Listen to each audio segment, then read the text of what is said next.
Chaitanya 100 days sprint programme ఏదైతే ఉందో ఈ ప్రోగ్రామ్కు సంబంధించి grand test, mega grand test 100 marks మీరందరూ చూసేట పేపర్. ఈ పేపర్ ఏదైతే ఉందో ఖచ్చితంగా మీకు రాయబోయేటటువంటి డిసెంబర్ 15, 16లో రాయేటటువంటి క్వశ్చన్ పేపర్ ఎలా ఉంటుందో ఇది గుర్తుపెట్టుకోండి. ఈ రకంగా పేపర్ ఉంటుంది. ఈ పేపర్ సంబంధించి కొన్ని ఎవరైనా మీకు డౌట్స్ కూడా ఉంటాయి కాబట్టి కొంతవరకు సార్లు ఎక్స్ప్లెనేషన్ ఆ క్వశ్చన్కి సంబంధించి ఇస్తూ మా మోటో ఏంటిది, మీరు రేపు పొద్దున ఆన్లైన్లో వచ్చి ఆన్లైన్లోనే వింటారా లేదా ఆఫ్లైన్లో ఉంటారా, మరి ఎవరెవరికి ఎలా ఉంటుంది అనేది మొత్తం ఈ అంశాలు చెప్తా. మీ ఫ్రెండ్స్ ఎవరైనా ఉన్నా వాళ్ళకు కూడా ఇది ఫార్వర్డ్ చేసి వాళ్ళందరూ కూడా ఈ ప్రోగ్రామ్ గురించి చెప్పేస్తే సరిపోతుంది. సరే, ఎంతోసేపు నుంచి వచ్చి మా ఫ్యాకల్టీ కొంచెం మీతో మాట్లాడడానికి వెయిట్ చేస్తున్నారు. కాబట్టి ముందుగా జాగ్రత్త శ్రీధర్ సార్ వేదికను అలంకరించేందుగా ఆహ్వానిస్తున్నాను. నెక్స్ట్ ఎకానమీ శివప్రసాద్ సార్ అని చెప్పి విజయనగరం. నెక్స్ట్ కిషోర్ నాయుడు సార్, ఇంకా కిషోర్ సార్ అర్థమెల్లిగా ఇంజనీరింగ్ ఫ్యాకల్టీ.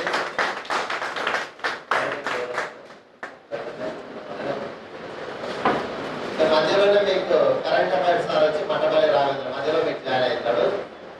కాబట్టి ఈ ప్రోగ్రామ్ గురించి ఇవన్నీ ఫైనల్ గా మేము చెప్తాం.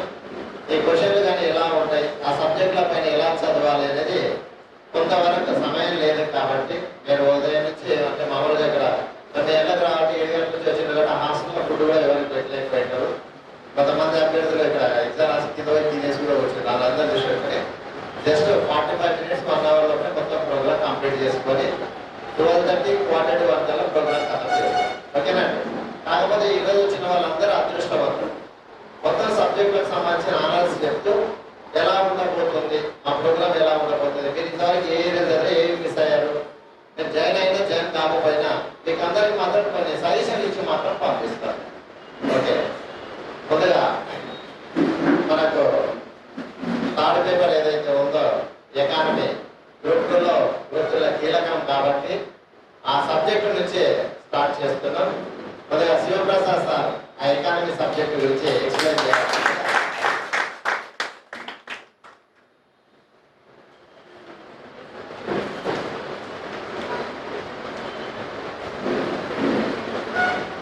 Thank you sir, thank you very much.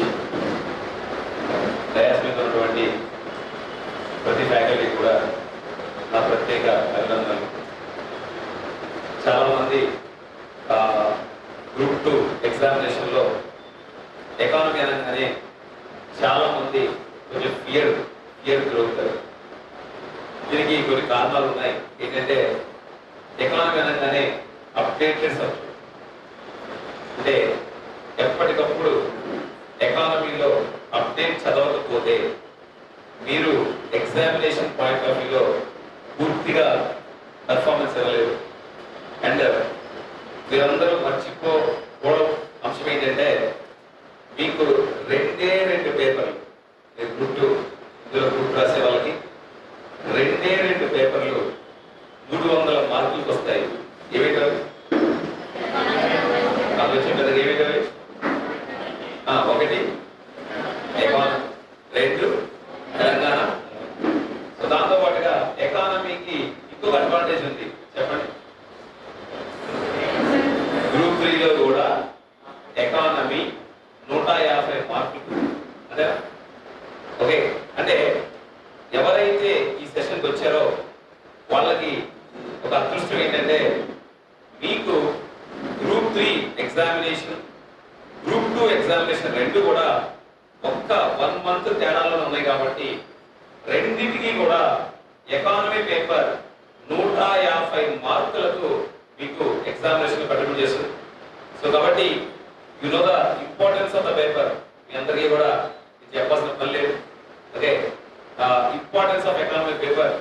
So it's one of the unprecedented, అంటే ఇప్పుడు కూడా మీరు మర్చిపోలేదు. సో ఇక్కడ సరే కొన్ని క్వశ్చన్స్ మాట్లాడుకుందాం. ఇందులో మీరు గమనించినట్లయితే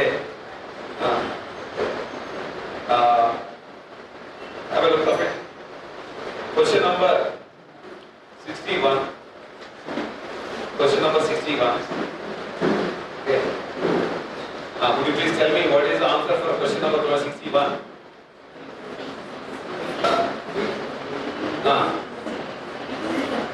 CRB. Actually, the question paper exact ga group 2 standards, ఆ 5 standards తో ప్రిపేర్ చేశారు. అండ్ ఈ క్వశ్చన్స్ లో ఇక్కడ ఎవరైతే మంచి పెర్ఫార్మెన్స్ ఇవ్వగలుగుతున్నారో వాళ్ళందరూ కూడా గ్రూప్ 2 ఎగ్జామినేషన్ లో సక్సెస్ అవుతారు. ఫస్ట్ పాయింట్ నెంబర్ 1, మిమ్మల్ని మీరు నమ్మండి. పాయింట్ నెంబర్ 1, ఎవరైతే స్టెప్స్ ఎక్కి ఇన్స్టిట్యూట్ దాకా వచ్చి ఎగ్జామ్ రాశారో వాళ్ళందరికీ చెప్పేది ఒకటే, believe on your self. Okay. Usually question number 61 కి కొంతమంది బి అని చెప్తున్నారు, కొంతమంది సి అని చెప్తున్నారు. Okay. either B or C, B and C రెండు. ఓకే, మిక్స్ ఆన్సర్ చెప్తున్నారు. First, disinvestment of shares in public. 61 option A, disinvestment of shares in public. So అది Rangarajan committee. A is 4. Okay. So Rangarajan committee ఏం చెప్తుందో చెప్పండి. Rangarajan committee ఏం చెప్తుందో చెప్పండి. ప్రభుత్వ ఆస్తులు అమ్మండి, కానీ 50% ఇచ్చి అమ్మద్దు. లేదా రికమెండ్ చేసావా? రంగరాజన్ కమిటీ ఏం చెప్తుందో చెప్పండి. ప్రభుత్వ ఆస్తులని అమ్మండి, కానీ 50% ఇచ్చి అమ్మద్దు. ఎందుకంటే 50% ఇచ్చి అమ్మితే ఓనర్షిప్ పోతుంది. 49% లోపే అమ్మండి. ఓకే. చెప్పండి క్లాస్ లో ప్రభుత్వ కంపెనీలను 3 రకాలుగా వర్గీకరిస్తాం. ఏమేమి? మహారత్న కంపెనీ, నవరత్న కంపెనీ, విరత్న కంపెనీ. చేస్తాను మరొకసారి. ప్రభుత్వ కంపెనీలను 3 రకాలుగా వర్గీకరిస్తాం. ఏ కంపెనీ చెప్పండి? మహారత్న కంపెనీస్, నవరత్న కంపెనీస్, విరత్న కంపెనీస్. ఓకే. బాగా డబ్బులు వచ్చే కంపెనీల్ని, బాగా డబ్బులు వచ్చే ప్రభుత్వ కంపెనీలు ఏమంటాము? మహారత్న. ఓకే. బాగా తక్కువ డబ్బులు వచ్చే కంపెనీలు ఏమంటాము? విరత్న. ఓకే. సో అక్కడ డిస్ఇన్వెస్ట్మెంట్ అంటే ఎవరికైనా తెలియకపోతే తెలుగులో పెట్టుబడుల ఉపసంహరణ. పెట్టుబడుల ఉపసంహరణ అంటే ప్రభుత్వ ఆస్తులు అమ్ముట. Industrial sickness. ఇండస్ట్రియల్ సిక్నెస్ ఏ కమిటీ అండి? ఓంకార్ గోస్వామి. ఆ తర్వాత ట్యాక్స్ రిఫార్మ్స్ ఏ committee? Raja Chelliah. Reforms in insurance sector. Please answer is Malhotra committee. Question number 61, answer is B. Question number 61, answer is B. So ఈ క్వశ్చన్ ఆల్రెడీ గ్రూప్ ఎగ్జామినేషన్ ఇచ్చిన ప్రశ్న. ఈ question 2017 APPSC group examination ఇచ్చిన ప్రశ్న. ఇలాంటి ప్రశ్నలే గ్రూప్ ఎగ్జామినేషన్ లో మీకు వస్తాయి. అందుకనే స్పెషల్ గా ఆ ప్రశ్నలు మన టీం ఎవరైతే ఉన్నారో వాళ్ళు గ్రూప్ 2 లో గతంలో అడిగిన ప్రశ్నల్ని మరియు కాంటెంపరీ క్వశ్చన్స్ రెండింటిని కలిపి జరిగింది. ఓకే. సో ఇక మీరు అలా ప్రాక్టీస్ చేస్తే మీకు ఏ ఉపయోగం ఉండదు. ఆ క్వశ్చన్ లో ఆన్సర్ మీరు చేసి ఇక నాదే ర్యాంక్, ఇక లిస్ట్ లో నాదే ఫస్ట్ పేరు అనుకుంటే అది జరగదు. మీరు ఇప్పుడు చూడండి, అక్కడ మీరు గమనించండి, డి ఉంది, రిఫార్మ్స్ ఇన్ ఇన్సూరెన్స్ సెక్టార్ ఉంది. ఓకేనా? ఆ కమిటీ ఏంటంటే చెప్పండి ఒకసారి. డి కమిటీ ఏంటి? మల్హోత్రా కమిటీ. అంతేనా? So D for 3 Malhotra committee. LIC ని జాతీయకరణ చేయమని చెప్పిన కమిటీ ఏమిటి? Malhotra committee. Industrial development insurance regulatory development authority ఏ కమిటీ? మల్హోత్రా కమిటీ. సంబంధిత ఫ్యాక్ట్స్ కూడా ఏదైతే ఎగ్జామ్ మన ఇన్స్టిట్యూట్ లో కండక్ట్ చేయబడుతుందో దాని తర్వాత ఎక్స్ప్లనేషన్ కూడా ఉంటుంది. నేనే ప్రతి ప్రశ్నకు ఎక్స్ప్లనేషన్ చేస్తాను. ఓకే. ఎందుకంటే ఎగ్జామ్ రాయటం ఎంత ఇంపార్టెంట్, దానికి ఎక్స్ప్లనేషన్ కూడా తెలుసుకున్నప్పుడే ఈ పేపర్ కి విలువ. లేదంటే ఈ పేపర్ కి ఎటువంటి విలువ ఉండదు.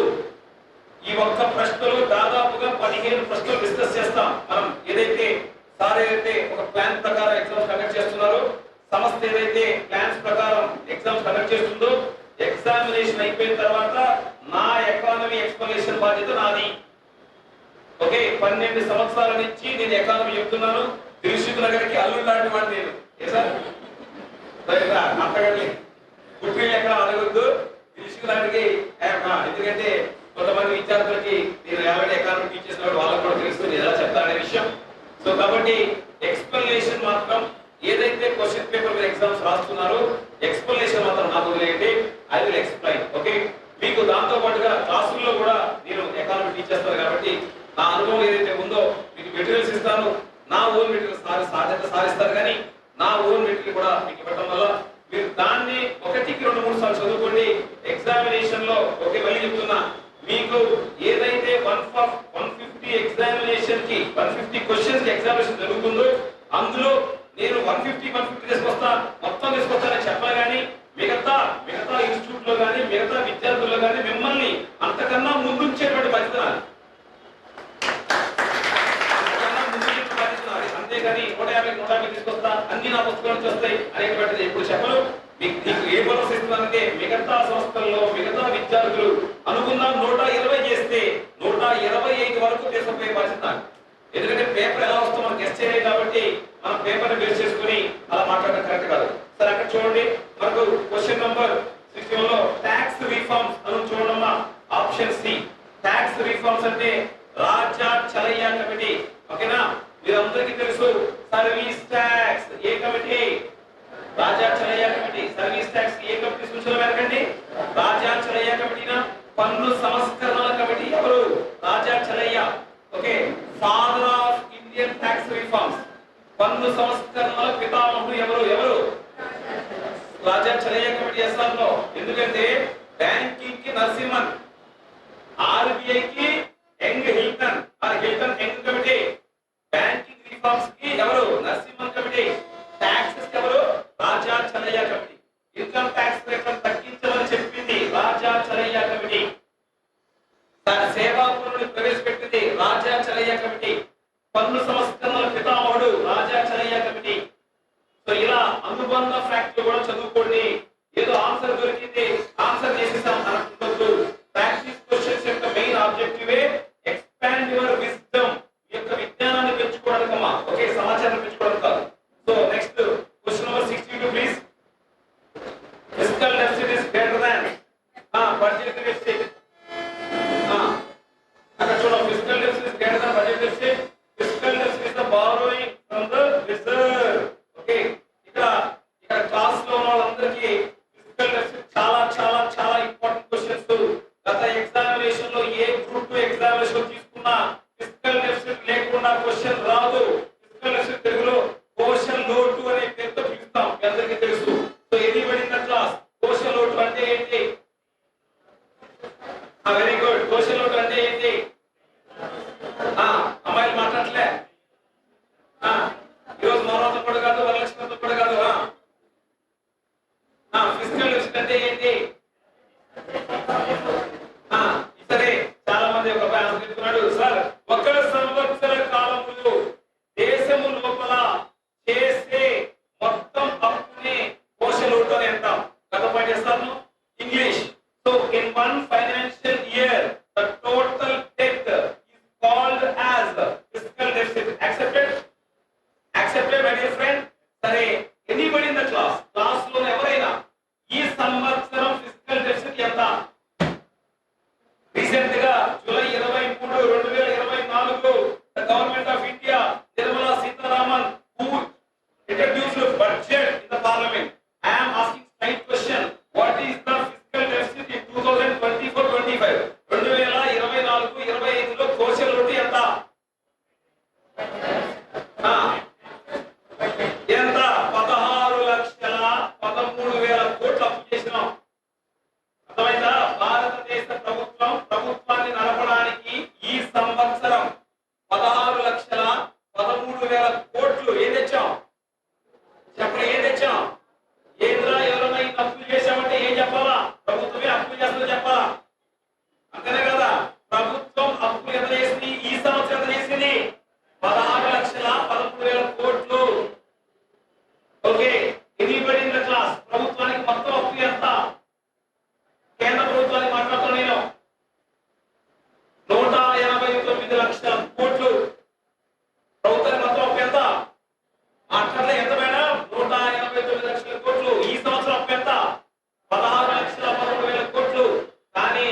అప్పులు పెరుగుతున్నాయి. ఏమవుతుంది చెప్పండి. ఎంత ఇస్తాను మనం?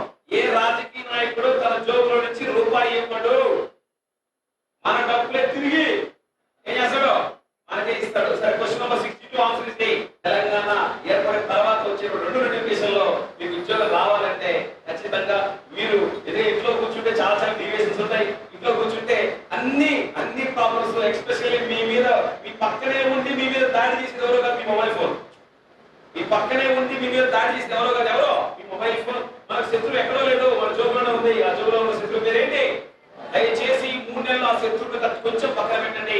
ఆ శత్రువుని కొంచెం వదిలేయండి. ఒక్కసారి కనుక డిసెంబర్ అయిపోయిన తర్వాత ఎగ్జామ్స్ అన్ని అయిపోతాయి. ప్రశాంతంగా నువ్వు కోరుకున్న పని చేసుకో. నీకు ఏ ఇబ్బంది లేదు. మై డియర్ ఆస్పిరెంట్స్, ఈ 3 నెలలు మాత్రం మహాయజ్ఞం లాగా ఎక్కడా కూడా డీవియేట్ అవ్వకుండా నీ లక్ష్యం వైపు వెళ్లే విధంగా మీరు ప్రయాణించాలని ఆశిస్తున్నాను. ఓకే, నేను ఈ ఎకానమీలో ఉన్నటువంటి క్వశ్చన్స్ ఈ విధంగా నెక్స్ట్ రాబోయే సెషన్ లో కూడా ఎక్స్ప్లెయిన్ చేస్తాను. సో మన ఎంతో నాకే చాలా ఇన్స్పిరేషన్ అయినటువంటి Mattapalli sir current affairs okay dais మీద రావాల్సిందిగా ఆహ్వానిస్తున్నాను. ఓకే, మీ యొక్క ఆహ్వానించాల్సిందిగా ఓకే నమస్తే sir. It's nice meeting you sir. His experience is unworkable. ఎందుకంటే ఎన్నో సంవత్సరాల నుంచి ఎంతో మంది విద్యార్థులకు ఓకే, ఎందుకంటే మీ అందరూ తెలుసు అన్ని సబ్జెక్టుల కల్లా కరెంట్ అఫైర్స్ చాలా కష్టపడి. ఎందుకంటే ప్రతిరోజు కూడా మన మార్కెట్ లో ఏం జరుగుతుంది, మార్కెట్ లో ఏ అప్డేట్స్ ఉన్నాయి, ఏ రాజకీయం జరుగుతుంది అనేటువంటిది కూడా తెలుసుకోవాలి. కాబట్టి సో 100% సార్ యొక్క వాల్యుబుల్ ఇన్ఫర్మేషన్ కూడా మీకు ఉపయోగపడుతుంది. సో ఎకానమీలో మాత్రం మరొకసారి చెప్తున్నాను, 150 మార్కులు కనుక మీరు మంచి మార్కులు సాధించాలంటే ఖచ్చితంగా రిపీటెడ్లీ ప్రాక్టీస్ చేసుకోండి. అండ్ సంస్థతో మీరు ఎరైన్ అవ్వండి. దాంతో పాటుగా క్వశ్చన్ పేపర్స్ ఏవైతే ఉన్నాయో మీరు భద్రపరచుకోండి. దయచేసి క్వశ్చన్ పేపర్ వదిలేసి వెళ్ళిపోవద్దండి. క్వశ్చన్ పేపర్ అయిపోయిన తర్వాత అసలు స్టార్ట్ అవుతుంది. క్వశ్చన్ పేపర్ అయిపోయిన తర్వాత అసలు వరకు స్టార్ట్ అవుతుంది ఇస్తాను. ఎందుకంటే ప్రతి క్వశ్చన్ ని ఒకటికి 4 సార్లు చూసుకొని ఏది తప్పు ఏది రైట్ తెలుసుకున్నప్పుడే మీరు ర్యాంకర్లుగా మారుతారు. ఓకే, కాబట్టి మీ అందరికీ గ్రూప్ ఉద్యోగం రావాలని, మీ అందరూ మీరు కోరుకున్న ఉద్యోగాలు తెప్పాలని ఆశిస్తున్న మీ Shivaprasad. Thank you very much. ఈ అవకాశాన్ని నాకు ఇచ్చినటువంటి నరసింహారెడ్డి సార్ నాకు యాక్చువల్ గా డైరెక్టర్ సార్ కన్నా నా మిత్రుడుగానే భావిస్తాను. ఎందుకంటే నా గురువు మిత్రుడు కాదు యాక్చువల్లీ. ఎందుకంటే we have a long relation. ఎందుకంటే నాకు అతి కొద్ది మంది ఫ్యామిలీస్ రిలేషన్ ఉంటుంది, అందులో నాకు నరసింహారెడ్డి సార్ ఒకడు. కాబట్టి సో ఈ అవకాశం ఇచ్చినటువంటి సార్కి ప్రత్యేక ధన్యవాదాలు తెలియజేస్తున్నాను. Thank you very much. All the best.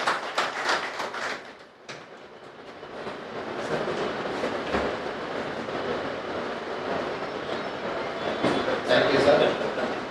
ఇంకా ఎకానం అంటే ఎలా ఉంటుందో మీకు కొంచెమే రుచి చూపించింది. సిలబస్ లోపలికి దిగిన తర్వాత ఆటోమేటిక్గా ఏ ఏరియాలో అయితే మనం మిస్ చేస్తామో, మార్కెట్లో ఏ ఏరియా అయితే మిస్ చేస్తారో అది మనం మిస్ చేయాలి. అందరితో పాటు రాసే క్వశ్చన్ మనం కామన్గా రాస్తాం. దానివల్ల అందరితో పాటు మనం కాంపిటీషన్లో ఉంటాం. కానీ మనకు వాళ్ళకంటే ఎక్కువ మార్కులు రావాలంటే వాళ్ళకంటే భిన్నంగా ఆలోచన చేయాలి. ఆ భిన్నంగా ఆలోచన చేసే క్రమంలోనే ఈ 100 days ప్రోగ్రామ్ పెట్టడం జరిగింది. నేను సమయం లేదు కాబట్టి సార్ వాళ్ళు కొద్ది 10 minutes మాట్లాడమని చెప్పారు. కాబట్టి మీకు షార్ట్ అండ్ స్పీడ్గా కొంతవరకు ఇన్ఫర్మేషన్ ఇస్తున్నారు. దిగిన తర్వాత ఆటోమేటిక్గా సబ్జెక్ట్ కీ పాయింట్లతో పాటు ఏం చదవాలని ముందు రోజు ఇన్స్ట్రక్షన్స్ ఇచ్చి ఆ పేపర్లను పూర్తి స్థాయిలో ఎక్స్ప్లెయిన్ చేస్తారు. మీరు ఇప్పుడు చూసారు, ఒక క్వశ్చన్కి 4 ఆప్షన్లు కదా, 4ని మరి 4 క్వశ్చన్లు తయారు చేస్తారు. కానీ సార్ అన్నట్లో 4 స్క్వేర్ చేద్దామని అంటున్నాడు. నేనేమైనా ఒక క్వశ్చన్కి 4 ఆప్షన్లు, 4 క్వశ్చన్లు 4 చేద్దామన్నాడు.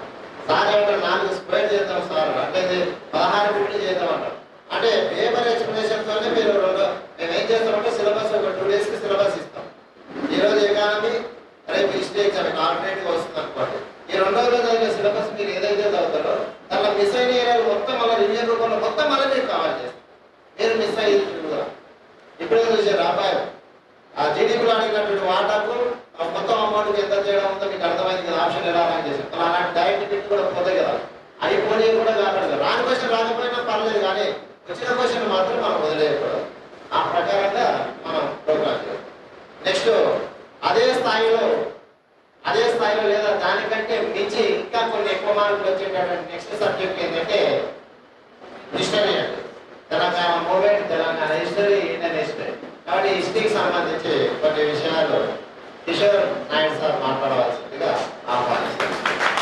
ఓకే, అందరికీ good morning. Already Telangana syllabus లో తీసుకున్నప్పుడు తెలంగాణ ఉద్యమ చరిత్ర ఎన్నో పేపర్లు ఉంటుంది. గ్రూప్ లో తెలంగాణ మూమెంట్ ఎన్ని మార్క్స్ ఉంటుంది? 120 మార్క్స్. తర్వాత పేపర్ 2 లో తెలంగాణ హిస్టరీ ఎన్ని మార్కులు ఉంటుంది చెప్పాలి? Telangana history 25. Okay, Indian study మార్కులు ఉంటుంది 25. జనరల్ స్టడీస్ లో మరి ఇండియన్ హిస్టరీ ఉందా లేదా? తెలంగాణ హిస్టరీ ఉందా లేదా? తెలంగాణ కల్చర్ అంటే దీని ప్రకారం తీసుకుంటే అవుట్ ఆఫ్ 600 మార్క్స్ లో హిస్టరీ పార్ట్ నుంచి మనకు వచ్చే మార్కులు తెలంగాణ ఉద్యమ చరిత్రలో 120 మార్క్స్, పేపర్ 2 లో మనకి హిస్టరీ నుంచి 50 మార్క్స్ అంటే 200. జనరల్ స్టడీస్ లో వచ్చేసరికి 35 to 40 మార్క్స్ అండి. అంటే నేను ప్రకారం తీసుకుంటే అవుట్ ఆఫ్ 600 లో అట్లీస్ట్ 240 మార్క్స్ వరకు ఓన్లీ మార్క్స్ హిస్టరీ సిలబస్ మీద క్వశ్చన్స్ ఉన్నాయి. అది చాలా సిలబస్ చెప్పారు ఆల్రెడీ. ఏదైనా రావాలనుకుంటే కంపల్సరీ గ్రూప్ రావాలంటే paper 3 and paper 4 history factors అండి. హిస్టరీ ప్లస్ ఎకానమీ, మిగతా సబ్జెక్టులు ఏమని చెప్పట్లేదు. అవుట్ ఆఫ్ 600 మార్క్స్ లో ఇవన్నీ పేపర్లు కానీ మీరు కరెక్ట్ గా కవర్ చేయగలిగితే జనరల్ స్టడీస్ పేపర్లు కూడా ఇండియన్ ఎకానమీ. అంటే నేను యాక్చువల్గా అవుట్ ఆఫ్ 600 మార్క్స్ లో కనీసం 350 to 400 ఓన్లీ హిస్టరీ మరియు ఎకానమీ పేపర్ మాత్రమే ఉంటుంది.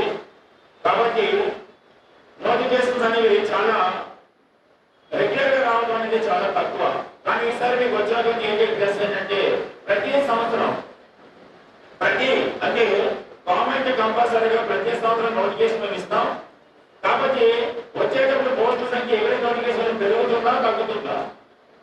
పోస్టుల సంఖ్య పెరుగుతుందా తగ్గుతుందా? కాంపిటీషన్ పెరుగుతుంది. కానీ చదివే వారికి ఏకైక ప్లస్ ఏంటంటే దీంట్లో ఒకటే ఒక ప్లస్ ఏంటంటే అనివార్య కారణాల వల్ల ఒక సంవత్సరంలో మన జాబ్ సాధించలేకపోతే కొంతమంది ఏం చేసేవారు, మధ్యలో డ్రాప్ అయ్యేవారు. కానీ ఈసారి డ్రాప్ అవ్వాల్సిన అవసరం లేదు. ఎందుకంటే వితిన్ 6 months లో మళ్ళీ ఇంకొక ఎగ్జామ్ వస్తుంది. కాబట్టి ఈ అవకాశాన్ని కరెక్ట్గా వినియోగించుకోవాలనుకుంటున్నాం. అదేవిధంగా ఈ రోజు క్వశ్చన్ పేపర్ తీసుకుంటే ఓవరాల్ ఎక్స్ప్లెయిన్ చేద్దాం. క్వశ్చన్ పేపర్తో మీకు ఏం సంబంధం లేదు. చార్మినార్ అనేది ఏ సంవత్సరంలో కట్టబడింది చెప్పాలి. హైదరాబాద్ యొక్క నగరం యొక్క ఇయర్ వేరు, చార్మినార్ ఫిక్స్ చేసినటువంటి ఇయర్ వేరు. 1993 ఓకే, క్వశ్చన్ చెప్పాలి. అసలు చార్మినార్ కి కట్టాల్సిన అవసరం ఏమొచ్చింది చెప్పాలి. అది చార్మినార్ కి డిజైన్ చేసిన క్యాండిడేట్ ఎవరు? మీరు మమ్మీ. చార్మినార్ కట్టించినటువంటి గోల్కొండ నవాబు ఎవరు? మరి కొలి ఎగ్జామ్ వచ్చిన క్వశ్చన్ ఏం రాసి వస్తారా? చార్మినార్ మోసేదానికి ఏ వైపున ఉంది అని ఇస్తే ఆప్షన్ వెస్ట్ ఉంది, యాక్చువల్ ఎటువైపు ఉంటుంది? ఈస్ట్ వైపు. ఎటువైపు ఉండాలి? తూర్పు వైపు ఉంటుంది. అదే విధంగా తీసుకున్న తర్వాత చార్మినార్ లో తీసుకున్నప్పుడు ముస్లిం యొక్క పండుగ ఉంటుంది. కానీ 41 ఏదో అంటారు. 41 ఏదైనా ఒక పండుగ ఉంటుంది. దాని ప్రకారం మీకు ఆన్సర్ కరెక్ట్ ఏంటంటే 1 and 3. 1 and అంటే చార్మినార్ ఆర్కిటెక్చర్ ఎవరున్నాను? మీరు మమ్మీ ఆశ్రమాబాద్. చార్మినార్ మూసడానికి ఏ వైపు ఉంది? మీకు ఆప్షన్ ఏముంది? వెస్ట్ వైపు. ఈ ఆన్సర్ అంటే 1 and 3 కరెక్ట్ గా తీసుకోవాలి.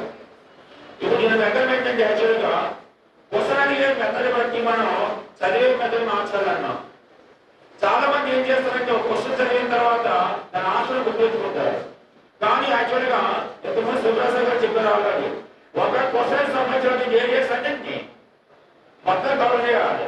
దానివల్ల ఏంటంటే సబ్జెక్ట్ మీద మంచి కమాండింగ్ అనేది ఏర్పాటు తీసుకోవాలి. ఇప్పుడు ఎగ్జాంపుల్ క్లాస్ తీసుకున్నాను. ఓవరాల్గా గ్రూప్ కి ఎగ్జామ్ ఎవరైతే రాస్తున్నారో క్వశ్చన్స్ అడిగే మెథడ్ ఫస్ట్ ఏ విధంగా అడుగుతున్నాడు అనే విధంగా తీసుకుంటే ఎవరి క్వశ్చన్ పేపర్ తీసుకోండి మనకి 4 మెథడ్స్ ఫాలో చేస్తూ ఉన్నారు. ఒకటి maths the following. Maths the following లో మనకి 3 లెసన్స్ ఉంటాయి. 1, 4 నుంచి కలిపి మ్యాచ్ చేయమని చెప్పడం. రెండోది 2 రాంగ్ ఇచ్చి 2 రైట్ ఇవ్వడం. మూడో కథ ఏంటంటే అందులో 1 మాత్రమే కరెక్ట్ మీద 3 రాంగ్ ఆన్సర్స్. అంటే ఒకే math of audio question method మార్గం గుర్తుపెట్టుకోవడానికి ఒక ఆన్సర్గా గుర్తుపెట్టుకోండి. రెండో ఆన్సర్ ఎస్ఎన్ అండ్ రీజన్, వ్యాఖ్య వివరణ. వ్యాఖ్య వివరణ అందులో మనకి 2 మెథడ్స్ ఉంటే ఏ అనేది కరెక్ట్, బి అనేది correct, AB to ABR false అని ఆన్సర్ వస్తుంది. కాబట్టి ఈ యొక్క 2 మెథడ్స్ మీద నేను మాట్లాడినప్పుడు తెలంగాణ గ్రూప్ లో కంపల్సరీ కొట్టాలనుకుంటే కంపల్సరీ చెప్తున్నా ఈ ప్రోగ్రామ్ లో జాయిన్ అవ్వండి, ఖచ్చితంగా జాయిన్ అవ్వండి. వచ్చేదాకా మ్యాచ్ 90% జాబ్ వచ్చే విధముగా ప్రయత్నం మేము చేస్తాం.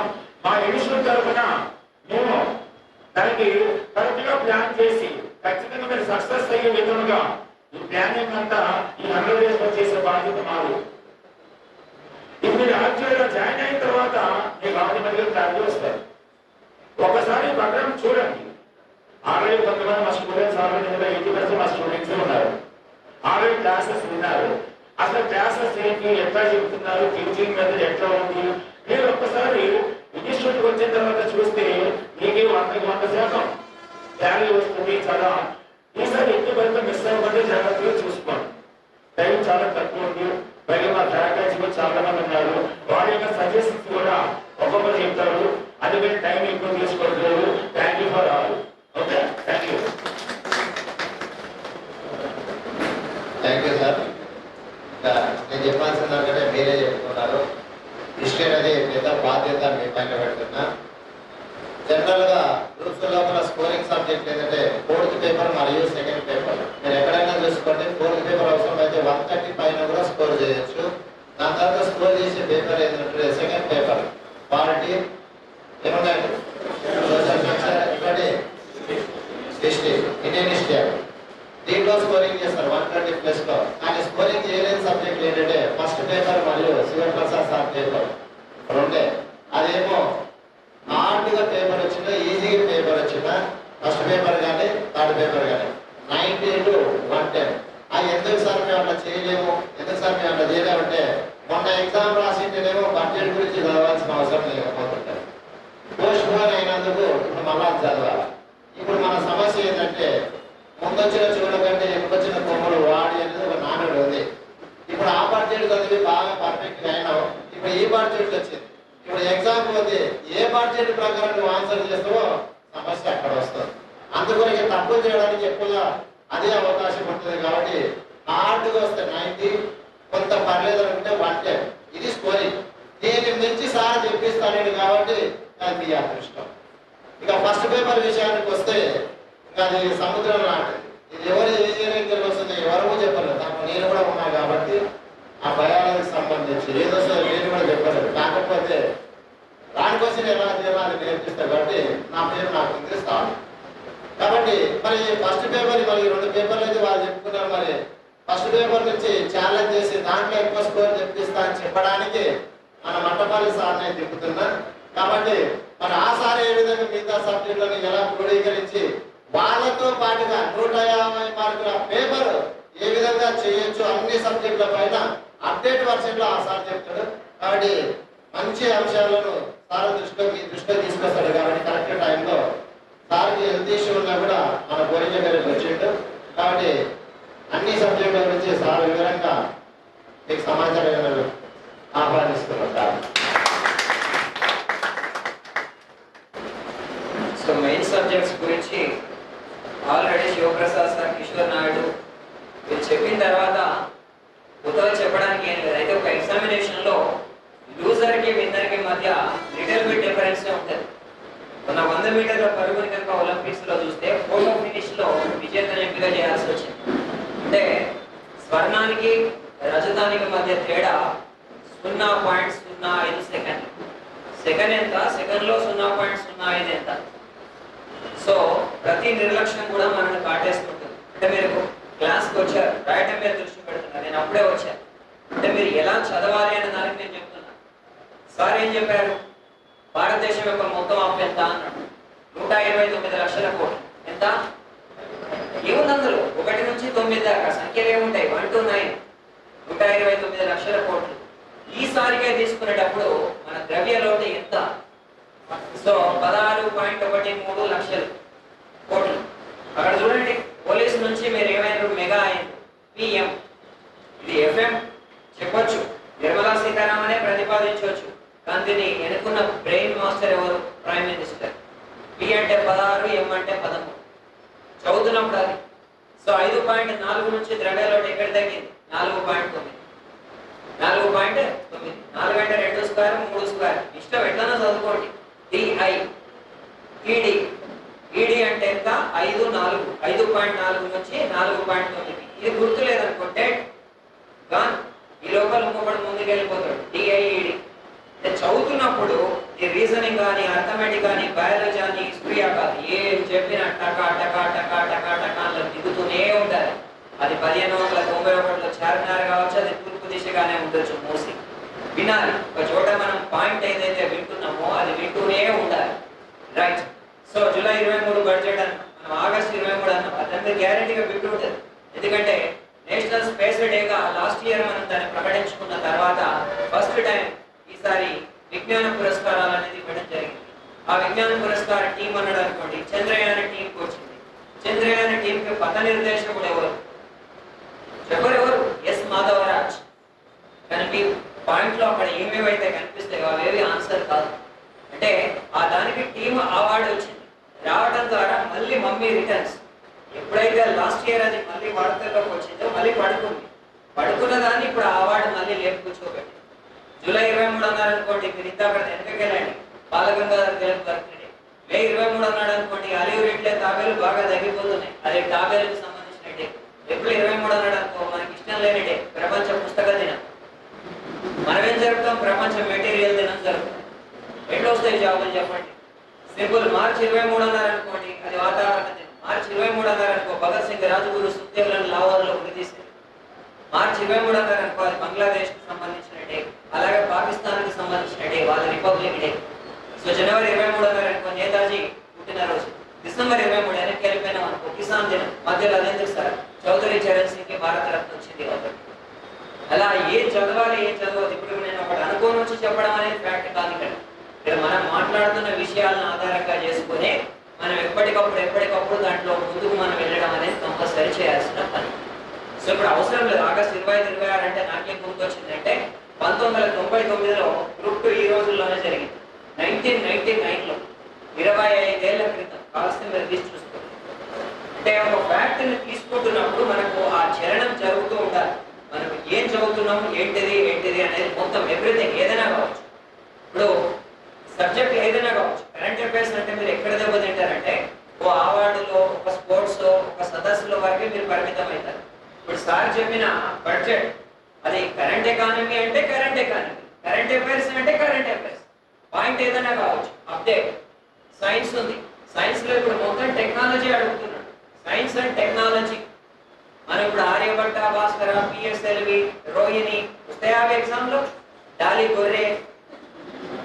సో అక్కడి నుంచి చాలా మారిపోయింది అప్డేట్ సిస్టమ్. కానీ మనం దాన్ని తీసుకునే పని గౌరవాన్ని మధ్య ఒకటి ప్రయోగించారు. ఏంటిది గౌరవం అనేది?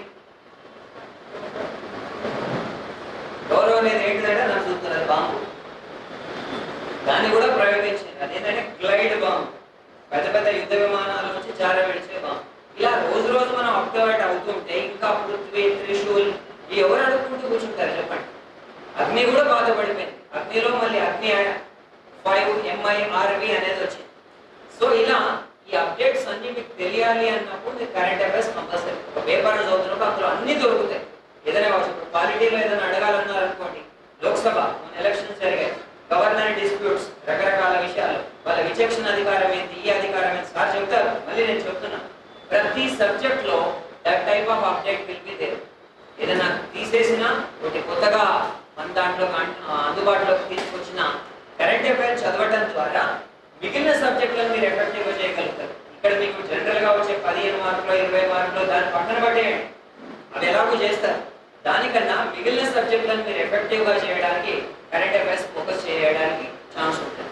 ఖచ్చితంగా న్యూస్ పేపర్ అనేది చదవడానికి ట్రై చేయండి. I think I may not be wrong, correct 111 రోజులు టైం ఉన్నట్టు.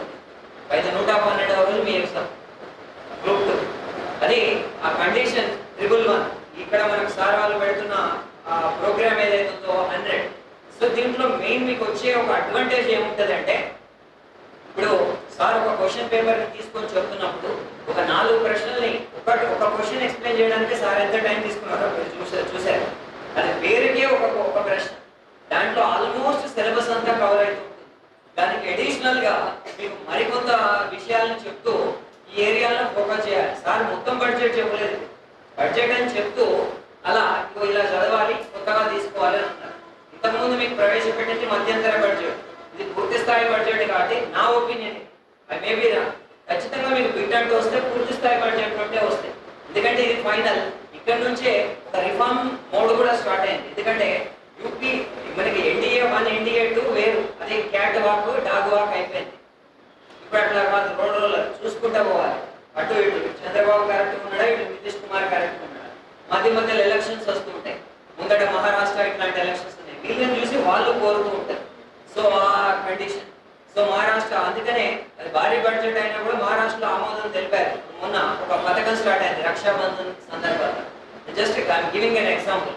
అదేంటిది? అది ముఖ్యమంత్రి మాజీ లడికి బహిన్ యోజన. ఏదైనా ఒక ప్రోగ్రామ్ పెద్ద స్థాయిలో వస్తున్నప్పుడు, అది ఎక్కువ మందిని ప్రభావితం చూపిస్తున్నప్పుడు పక్క రాష్ట్రాల నుంచి కూడా డిమాండ్ ఉంటుంది కాబట్టి ఆ ప్రోగ్రామ్ ఒక విలువ వస్తుంది. ప్రతి ప్రోగ్రామ్ మనం చదవగలం. మనం రైతు బంధు తీసుకొచ్చినాం, ఇప్పుడున్న ప్రభుత్వం దాన్ని రైతు భరోసా అని చేయవచ్చు. ఏపీలో కూడా డిమాండ్స్ వస్తున్నాయా లేదా? లైక్ దట్ వైస్ వర్సా అది. సో అక్కడ వచ్చే ప్రోగ్రామ్ ఏంటి? ఏకంగా 21 నుంచి 65 మధ్యలో ఉండే ప్రతి మహిళకు ఆ డబ్బులు ఇస్తారు. సో ఎలిజిబిలిటీ ఏంటి అంటే 2.5 లక్షల లోపు ఫ్యామిలీ వేతనం, అంటే కుటుంబ వేతనమే 2.5 లక్షలు ఉంటారు. That is okay. సో ఆ ఒక్క క్రైటీరియా ఉంటే ప్రతి ఉమెన్ కి కూడా నెలకు 1500 ఇచ్చే స్కీమ్. అది గవర్నమెంట్ మీద బర్డెన్ ఏమో, అది తప్పదు. ముందట మీకు ఎలక్షన్స్ ఇవన్నీ ఉన్నప్పుడు అది వీటిని ఒకరిని చూసి ఇంకొకరు ఆటోమేటిక్గా వేరే రాష్ట్రాల్లో కూడా డిమాండ్స్ వస్తాయి, ముందు తీసుకుంటారు. ఇలా ఏదైనా ఒక రిఫార్మ్ పెద్ద స్థాయిలో వచ్చినప్పుడు ఖచ్చితంగా దాని మీద మనకు ప్రశ్నలు వస్తాయి.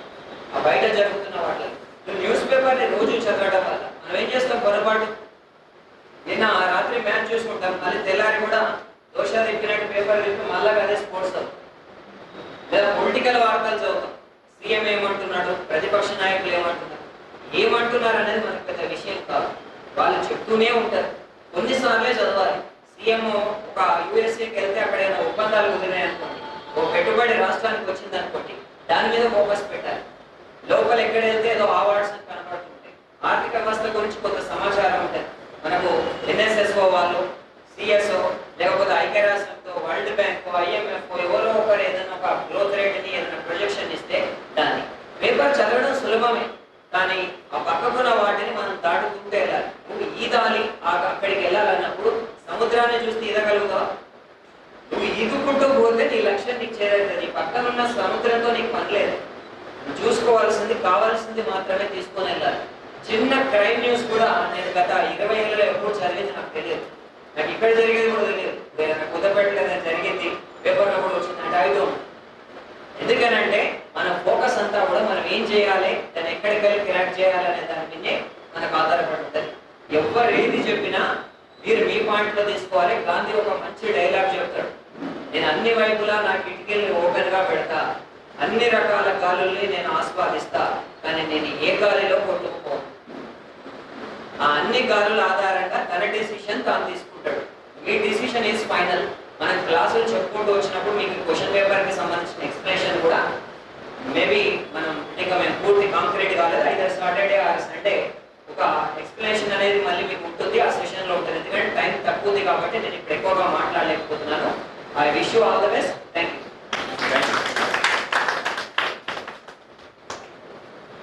Thank you sir.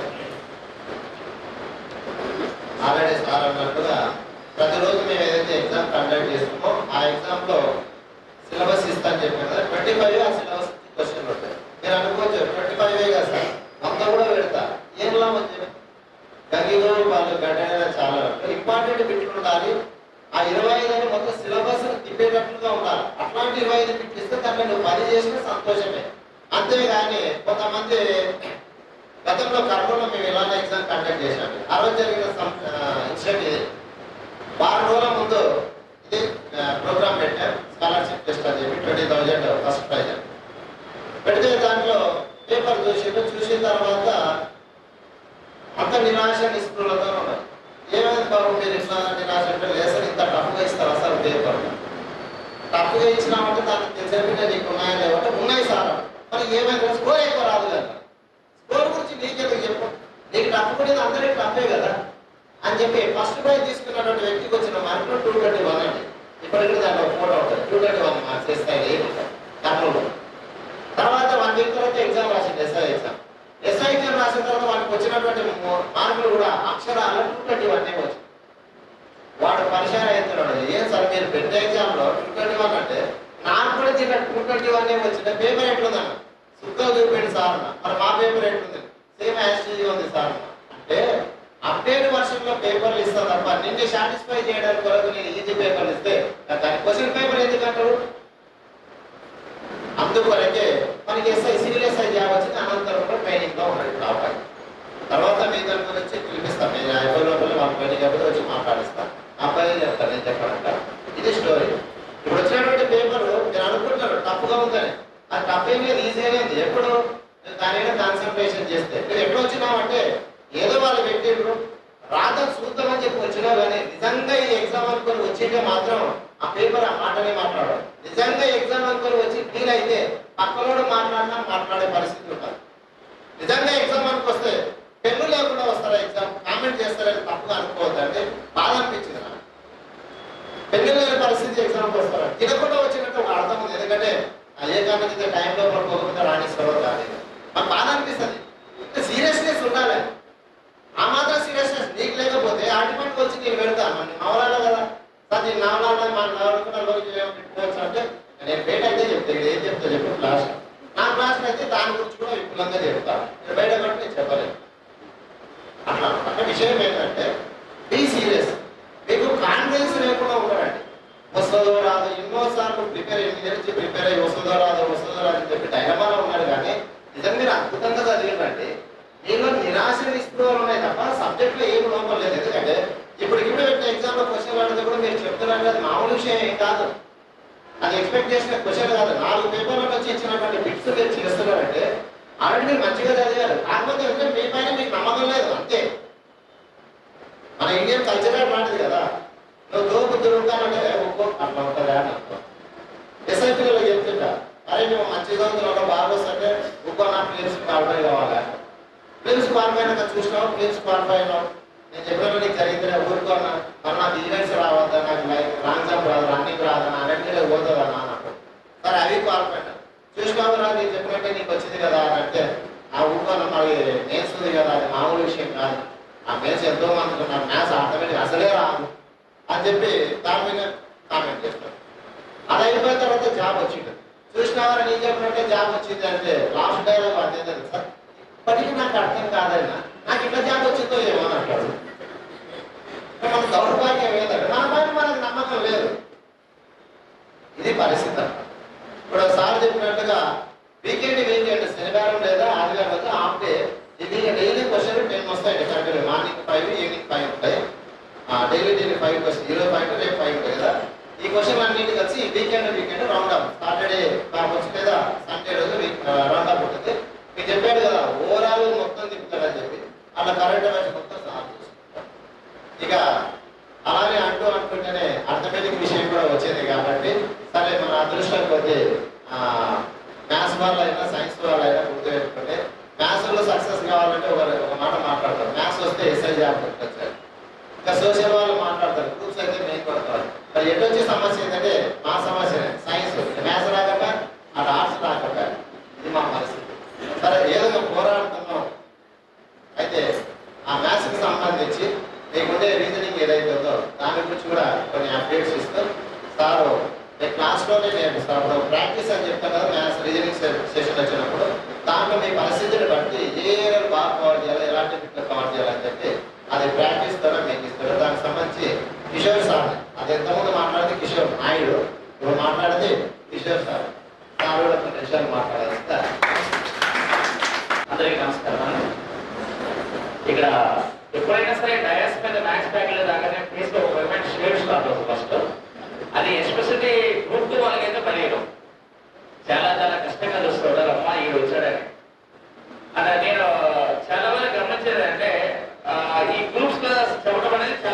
టాస్క్ నాకైతే. ఎందుకంటే ఫస్ట్ ఇక్కడ ఎస్ఐ వాళ్ళకి అయినా గ్రూప్ వాళ్ళకైనా సరే మెయిన్ ఇబ్బంది ఏంటంటే సబ్జెక్ట్ ని చూసే విధానం అనేది మారాలి. ఫస్ట్ నేను సబ్ ఇన్స్పెక్టర్ ప్రిపేర్ అయ్యే వాళ్ళు కూడా ఎప్పుడు చూసినా సరే వాడు అర్థమెటిక్ లేదా మ్యాథమెటిక్స్ బుక్ తీసుకొని తిరుగుతాడు. అది తప్ప అరే ఇది కాదు, దీంతో పాటు రీజనింగ్ ఉంటుంది, జనరల్ స్టడీస్ కూడా ఉంటుంది, చదవమన్నా చదవడు. వాడు ఓన్లీ లేసిన కానీ తన గర్ల్ ఫ్రెండ్ లా చూస్తాడు. మార్నింగ్ లేకపోతే ఆరిస్తే వాళ్ళని బుక్ ఉంటుంది, అది తీసుకొని రోజు దాన్ని చూస్తూ ఉంటాడు. చూస్తే వాళ్ళకి జ్ఞానం వస్తుంది. అలానే in the same way group కొట్టాలంటే ఇప్పుడు సార్ వాళ్ళలాగా నాది అంత పెద్ద సబ్జెక్ట్ కాదు. మాక్సిమం 3:30 అవగానే చాలా మంది క్లాస్ నుంచి ముందు బ్యాగ్ తీసుకొని బయలుదేరుతారు. వాళ్ళు మళ్ళీ పట్టుకొని లాక్కుతారు లోపలికి. అదేంటో వెళ్ళిపోతున్నామంటే సార్ ఇది మాకు లైక్ సార్ అంటారు. అదే నేనేమన్నానంటే నీకు ఏ సబ్జెక్ట్ అయినా పైకి పై ఇవ్వదు, అది కష్టమే. అదే మెంటల్ ఎబిలిటీ అంటే ఐ మీన్ అర్థమెటిక్స్ అనేది ఖచ్చితంగా పైకి పై ఇస్తారు. 10 అయితే 10, 15 అయితే 15. అంటే మా స్ట్రైకింగ్ రేట్ 100% ఉంటుంది కొద్దిగా ఎఫర్ట్స్ పెట్టి. కాబట్టి మేము ఆ విషయంలో మేము శభాష్ అనుకుంటాం. అంటే ఇప్పుడు కరెంట్ అఫైర్స్ లాగా ఎప్పుడు అప్డేట్ అవ్వదు. ఎప్పుడైనా 2+3 6 అవ్వడం చూసావా ఎప్పుడన్నా? లేదు. సో ఎప్పుడు 2+3 5 ఉండేదంటే అది మారదు. కాబట్టి నువ్వు ఒక్కసారి ప్రిపేర్ అయితే మనకి అది 100కి 100% అలా ఉండిపోతుంది. అదే అంటే నా సబ్జెక్ట్ గురించి నేను చెప్పుకోవాలి కదా. ఫస్ట్ మీరు చూసే యాంగిల్ మారాలి. అంటే ఎస్ఐ వాళ్ళకి అథమెటిక్ అనేది ఇంపార్టెంట్, గ్రూప్ 2 వాళ్ళకి జిఎస్ ఎంత ఇంపార్టెంట్. ఇద్దరు మ్యూచువల్ గా ప్రతి సబ్జెక్ట్ కూడా ఖచ్చితంగా ఒక మంచి ప్రియారిటీ ఇస్తేనే బాగుంటుంది. ఇప్పుడు మనకి 2 చేతులు ఉన్నాయి. నాకు నేను ఎడం చేతులు వస్తాయి కాబట్టి ఎడం చేయండి నాకు ఇష్టం. రోజు దీన్ని మూడేసి బాగా రుద్దేసి ఇలా లాగారంటే ఈ 2 చేతులు ఈ చేయి పొడవుగా వచ్చి ఈ చేయి పురుషుగా ఉంటే మనకి ఎప్పుడు కూడా దాన్ని ఫిజికల్ హ్యాండిక్యాప్డే అంటారు. నీకు ఇక్కడ గ్రూప్ 2 ప్రిపేర్ అవ్వాలంటే 150 మార్కులకి ఎంతైతే నువ్వు ప్రియారిటీ ఇస్తావో 10 మార్క్స్ ఉన్న అర్థమెటిక్ రీజనింగ్ కూడా అంతే ప్రియారిటీ ఇవ్వాలి. ఓకే, ఇక్కడ మనము ఎప్పుడైనా గ్రూప్స్ లో వచ్చే మన సిలబస్ అర్థమెటిక్ రీజనింగ్ ఎప్పుడు సపరేట్ ఉండదు. దీన్ని మెంటల్ ఎబిలిటీ అంటారు. కొంతమంది నన్ను కూడా మెంటల్ ఫ్యాకల్టీ చేయడానికి కూడా వెళ్తూ ఉంటారు. Mental ability faculty, not mental faculty. Okay, అన్న మెంటల్ ఎబిలిటీ అంటే ఏంటి అంటే ఇక్కడ మీరు గమనించాల్సింది చాలా మంది నేను గ్రూప్స్ వాళ్ళు కూడా కొంతమంది, అందరికి కాదు కానీ కొంతమంది గమనించాను, ఎక్కువ అర్థమెటిక్స్ కి ఎక్కువ ప్రియారిటీ ఇస్తూ ఉంటారు. ఎందుకంటే చిన్నప్పుడు చదివిన వాళ్ళు ఏమో భయం ఉండడం వల్ల. కానీ ఎప్పుడైనా గ్రూప్ 2 వాళ్ళు రీజనింగ్ కి హైయెస్ట్ ప్రియారిటీ ఇవ్వాలి. 70% ఇది కోడ్ 100కి 70% గ్యారంటీ డెఫినెట్గా రీజనింగ్ వస్తే కేవలం 30కి వస్తుంది. అది కూడా ఇవ్వాలని ఇస్తున్నాను. అంటే మీకు సిలబస్ లో మారింది. మీరు గమనిస్తే ప్రీవియస్ పేపర్ గమనిస్తే మీకు స్టాట్ ఉంటుందండి. స్టాటిస్టిక్స్ సాంఘిక శాస్త్రం మీద క్వశ్చన్స్ వస్తాయి. మీకు అప్డేట్ అయ్యారో లేదా కానీ గత పేపర్ చూడండి. మీకు గ్యారంటీ మధ్యగతము, అంకమధ్యము వీటి మీద కూడా ఖచ్చితంగా ఒక క్వశ్చన్ పడే అవకాశం ఉంటుంది. అది మీరు గమనించుకోవాలా. అలానే మీరు నేనేమంటే మీరు ఎప్పుడు కూడా దీనికోసం ఎక్కువ టైం కూడా కేటాయించక్కర్లేదు. డైలీ మీరు ఎకానమీ చదివేటప్పుడు, హిస్టరీ చదివేటప్పుడు, ఓకే, లేదా మనకి రిమైనింగ్ జిఎస్ సబ్జెక్ట్ చదివేటప్పుడు ఎక్కడో కూడా ఒక చిన్న బోర్ కొట్టది. అప్పుడు మ్యాథ్స్ చదవాలి, అంతమించక్కర్లేదు. ఇక సబ్జెక్ట్ విషయానికి వస్తే నాకు తెలిసి ఇంపార్టెంట్ టాపిక్స్ అంటే నేను గత దాదాపుగా 2004 ఆ టైం నుంచి చెప్తూ ఉన్నాను. అప్పటి నుంచి కూడా చూస్తుంది పేపర్ ప్యాటర్న్ గ్రూప్ 2 అనేది పూర్తిగా మారిపోయింది. నేను ఎప్పుడాను ఏబీ గ్రూప్ 2 పేపర్ లో మనకి ఏబీ గ్రూప్ 2 పేపర్ మనం తీసుకుంటే మనకి అర్థమైన దీనికి 30% ఇచ్చారు. ఓకే, అలాంటి మార్పు ఒకటి రావాలి ఇప్పుడు కూడా అని నేను ఒక స్వార్థపరుడుగా నేను అలా కోరుకున్నాను. నేను అనేది నాకున్న ఎక్స్పీరియన్స్ లో, ఓకే, నాకు జిఎస్ లో మీ అంత ఎక్స్పీరియన్స్ లేదు కానీ నేను అంటే ఈ 100 రోజులు అనేది మాక్సిమం మీరు కొత్తగా చదవకుండా రివిజన్కి మాత్రమే కేటాయించండి. ఇప్పటి వరకు ఏదైతే చదివారో, ఏదైతే అప్డేట్ అయ్యారో అది దగ్గర పెట్టుకొని ఆ తర్వాత రివిజన్ చేయాలా, దాని మీద ఎగ్జామ్స్ చేయాలా. దానికోసమే మన చైతన్య ఇన్స్టిట్యూషన్ మీకు కల్పిస్తున్న ప్రోగ్రామే 100 డేస్ ప్రోగ్రామ్. దానిలో ఇచ్చే అర్థమెటిక్ అండ్ రీజనింగ్ లో ఉన్న క్వశ్చన్స్ అన్ని కూడా ఈజీ వేలో ఎలా సాల్వ్ చేయాలి. అర్థమెటిక్ అనేది ఎలా ఉంటుందంటే ఒక టైమ్ అండ్ వర్క్ టాపిక్ తీసుకుంటే ఆ టైమ్ అండ్ వర్క్ టాపిక్ అనేది ఒకసారి చేస్తే మనకు వచ్చేస్తుంది. కానీ రీజనింగ్ అలా కాదు. నువ్వు నెంబర్ సిరీస్ తీసుకున్నావు అనుకో, నువ్వు నెంబర్ సిరీస్ అనేది ఎంత ఇంటే వస్తుందని కాదు, నెంబర్ సిరీస్ అనేది ఎంత ప్రాక్టీస్ చేస్తే వస్తుంది దాని మీద ఉంటుంది. పోయినప్పుడు ఒక సిరీస్ తీసుకొని వచ్చి అది చెప్పండి నాకనే టైప్ చేసుకుంటాడు. సీరియస్లీ ఓపెన్ గా చెప్తాడు. రీజనింగ్ అనేది అంత తేలిక కాదు.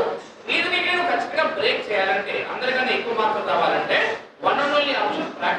Practice practice practice.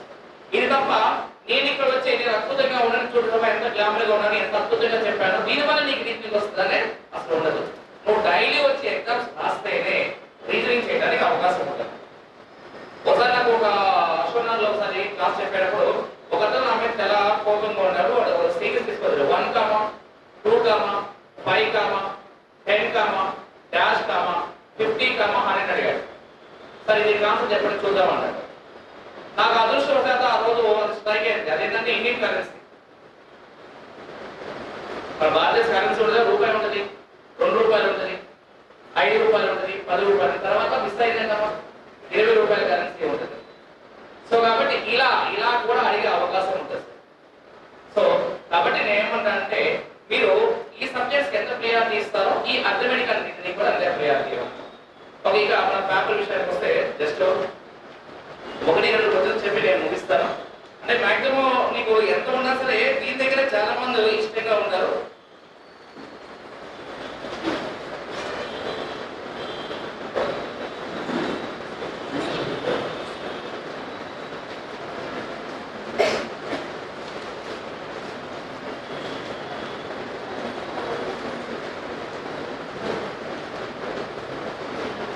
మేబీ దానిలో 91 అయితే చేసుకుంటారు అనుకున్నాను. వెంటనే బేస్డ్ అయ్యారు. ఆ తర్వాత ఎగ్జామినర్ ఫార్మల్ స్టేట్మెంట్స్ అని ఇచ్చారు. Okay, all childrens are in state అని ఇక్కడ మనకి ఎప్పుడైనా సరే ఇది సిలాయిడల్ క్వశ్చన్ లో సార్ చూడండి, కాంట్రాడిక్ట్ ఈచ్ అదర్ అన్నప్పుడు ఎప్పుడు కూడా మీరు గుర్తుపెట్టుకోవాల్సింది ఆల్ నో అని, మొత్తము ఏది కాదనేది ఎప్పుడైనా సరే మనకి కాంట్రాడిక్టరీ స్టేట్మెంట్ అన్నమాట. సో కాబట్టి మేబీ ఫస్ట్ ఆప్షన్ అవుతుంది. అంటే సింపుల్ గా తెలుస్తుంది మనకైతే. మ్యాథ్స్ అంటే గోల్ కావాలి, గోల్ చెప్తారు, కొద్దిగా అడ్జస్ట్ అవ్వండి. మీకు ఈ 10 క్వశ్చన్లు మళ్ళీ మన యూట్యూబ్ లో పెడతారు. యూట్యూబ్ లో నేను మొత్తం గోల్డ్ మీద ఎక్స్ప్లెయిన్ చేస్తాను. ఓకే, ఆ తర్వాత నెక్స్ట్ 93 వచ్చేసి మనకి what is the number opposite to 3 అన్నాడు. 3కి ఆపోజిట్ అంటే ఇక్కడ చూడండి, ఇక్కడ మొత్తం కూడా 4 డైస్ ఇచ్చాడు. మనకి దానిలో 3 అనే నెంబర్ తీసుకొని మనం చేస్తే మనకి అక్కడ వచ్చే ఆన్సర్. ఇప్పుడు 3కి అడ్జసెంట్ బేసెస్ అంటే మనకి ఏమేమి ఉన్నాయంటే 6, 2 కదా. ఓకే, ఆ తర్వాత నెక్స్ట్ ఇక్కడ చూడండి మనకి నెక్స్ట్ వన్ వచ్చేసి మనకి ఇక దాని తర్వాత 3 అంటే మనకి రిపీట్ అయింది లేదు. ఓకే, ఆ తర్వాత చూడండి ఇక మనకి ఇక్కడ 3కి 6, 2 ఉన్నాయి. ఇంకెక్కడైనా 6, 2 ఉన్నాయి అనేది చూడండి. అంటే ఇక్కడ మనకి డైస్ చేయడానికి ఒక 3 రూల్స్ ఉంటాయి. ఒకటి అడ్జసెంట్ బేసెస్ రాయడం, 2 సేమ్ అడ్జసెంట్ బేసెస్ ఎవరికైనా ఉన్నాయనేది చూడడము, ఇంకోటి క్లాక్ వైజ్ రాయడం. ఇప్పుడు ఇక్కడ మనము తీసుకుంటే ఇక్కడ చూడండి, ఇక్కడ మనకి ఇక్కడ మనం గమనిస్తే ఫస్ట్ 2 పొజిషన్స్ సరిపోతుంది ఈ క్వశ్చన్ చేయడానికి. ఓకే, చూడు ఇక్కడ మనకి ఇక్కడ 3, 6, 2 అంటే 2 దగ్గర ఇది రెండింటిలో మొదటి 2 పొజిషన్ లో 2 కామన్ ఉంది కదా, ఆ 2 దగ్గర సబిదిలో రాయండి. అంటే 2, 3, 6. ఆ తర్వాత నెక్స్ట్ ఓకే 2, 6, 4. ఇక్కడ నువ్వు ఆ 2 గమనిస్తే చూడండి ఇక్కడ మనకి ఆ రెండింటిలో ఇప్పుడు 3కి ఉన్న అడ్జసెంట్ బేస్ 6, 2 కదా, 4కి కూడా అడ్జసెంట్ బేస్ ఏమన్నాయంటే 6, 2 ఉన్నాయి. 2 ఒకే రకమైన అడ్జసెంట్ బేస్ ఉంటే 2 కూడా ఖచ్చితంగా ఆపోజిట్ ఉంటాయి. మనం క్లాస్ చెప్పినప్పుడు కూడా చెప్పాము. సో కాబట్టి దానికి ఆన్సర్ 4 అవుతుంది. ఆ తర్వాత 94 అంటే జస్ట్ ఓవర్లో చెప్పేస్తాను నేను. 94 లో మనకి అక్కడ డేటా అనేది ఎప్పుడైనా నాట్ అంటే ఇండైరెక్ట్ స్టేట్మెంట్స్ వచ్చినప్పుడు ఎప్పుడైనా సరే డేటా ఇన్సఫిషియెంట్ అన్నమాట. అక్కడ Q పొజిషన్ కానీ T పొజిషన్ కానీ మనకి అక్కడ చెప్పలేదు కాబట్టి 4th ఆప్షన్ ఆన్సర్. మనం ఆన్సర్ చేస్తే ఏదైనా ఒక సిరీస్ ఫామ్ అవుతుంది, ఎగ్జాంపుల్ ఫామ్ చేస్తే 3 లేదా 4 లైన్స్ ఫామ్ అవుతాయి అన్నమాట. అందుకే మనకి 4th ఆప్షన్. అంటే బోర్డు లేదు కాబట్టి నేను ఓవర్లో చెప్పేస్తున్నాను, మీకు యూట్యూబ్ లో నేను క్లియర్ గా చెప్తాను.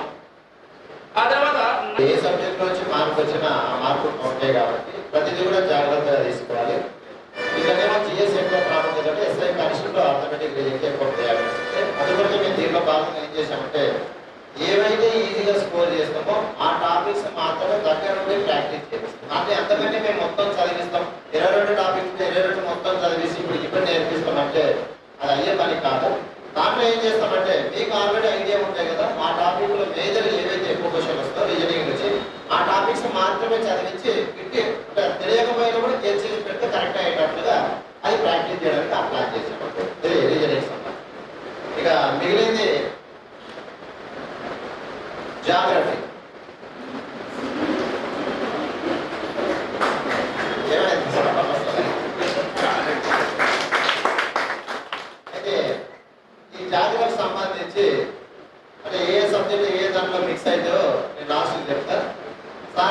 జాగ్రత్తకు సంబంధించి కొన్ని అంశాలు మీకు చెప్తాడు. ఏ ఏరియా కాన్సన్ట్రేషన్ చేయాలి ఎట్లా అనేది, దాన్ని ఎలా చదవాలో కూడా చేస్తాడు. దాని ప్రకారంగా ఒకసారి దాన్ని మాట్లాడాల్సింది ఆహ్వానిస్తాడు. శ్రీధర్ సార్ అండి.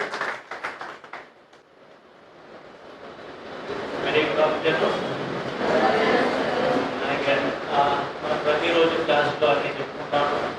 సో ఇందాక మనకు రీజనింగ్ సార్ చెప్పినట్టు జిఎస్లో మనకి జాగ్రత్త ఉంది. మీరు అందరూ ఏమనుకుంటారంటే జిఎస్లో ఉన్న సబ్జెక్ట్స్ అన్ని ఎక్కువ పోర్షన్ ఉంటుంది, తక్కువ మార్కులు ఉంటాయి, కాబట్టి వీటన్నిటిని మనం లైట్ తీసుకుందాం అనుకుంటున్నాం. సో ఇక్కడ రీజనింగ్ సార్ ఏదైతే చెప్పినారో సేమ్ జాగ్రఫీ వరకు కూడా మీరు అదే అనుకోండి. జాగ్రఫీలో నుంచి మనకి అప్రాక్సిమేట్గా ఒక 20 క్వశ్చన్లు రావచ్చు. 20 ప్లస్ జాగ్రఫీ రిలేటెడ్గా ఉన్నటువంటి డిజాస్టర్ మేనేజ్మెంట్ అండ్ ఎన్వైరన్మెంట్, ఇవి రెండు కలిపి అప్రాక్సిమేట్గా 20 క్వశ్చన్లు రావచ్చు. ఓవరాల్గా జాగ్రఫీ రిలేటెడ్గా జాగ్రఫీ, డిజాస్టర్, ఎన్వైరన్మెంట్ ఈ 3 టాపిక్స్ కలిపి మనకు 35 నుంచి 40 క్వశ్చన్లు రావచ్చు. ఇప్పుడు మీరు అందరూ జాగ్రఫీలో వెయిటేజ్ తక్కువ ఉంది, ప్లస్ సిలబస్ ఎక్కువ ఉంది. సిలబస్ ఎందుకు ఎక్కువ ఉందంటే మనకి వరల్డ్ జాగ్రఫీ ఉంది, ఇండియన్ జాగ్రఫీ ఉంది, ప్లస్ తెలంగాణ జాగ్రఫీ ఉంది. ఈ 3 జాగ్రఫీలు చదివినప్పుడు మనకు వచ్చేది జస్ట్ 20 మార్క్స్. సో దానికోసం మీరు అంతా చదవడం అవసరమా అని ఒక ఫీలింగ్ మీకు ఉండొచ్చు.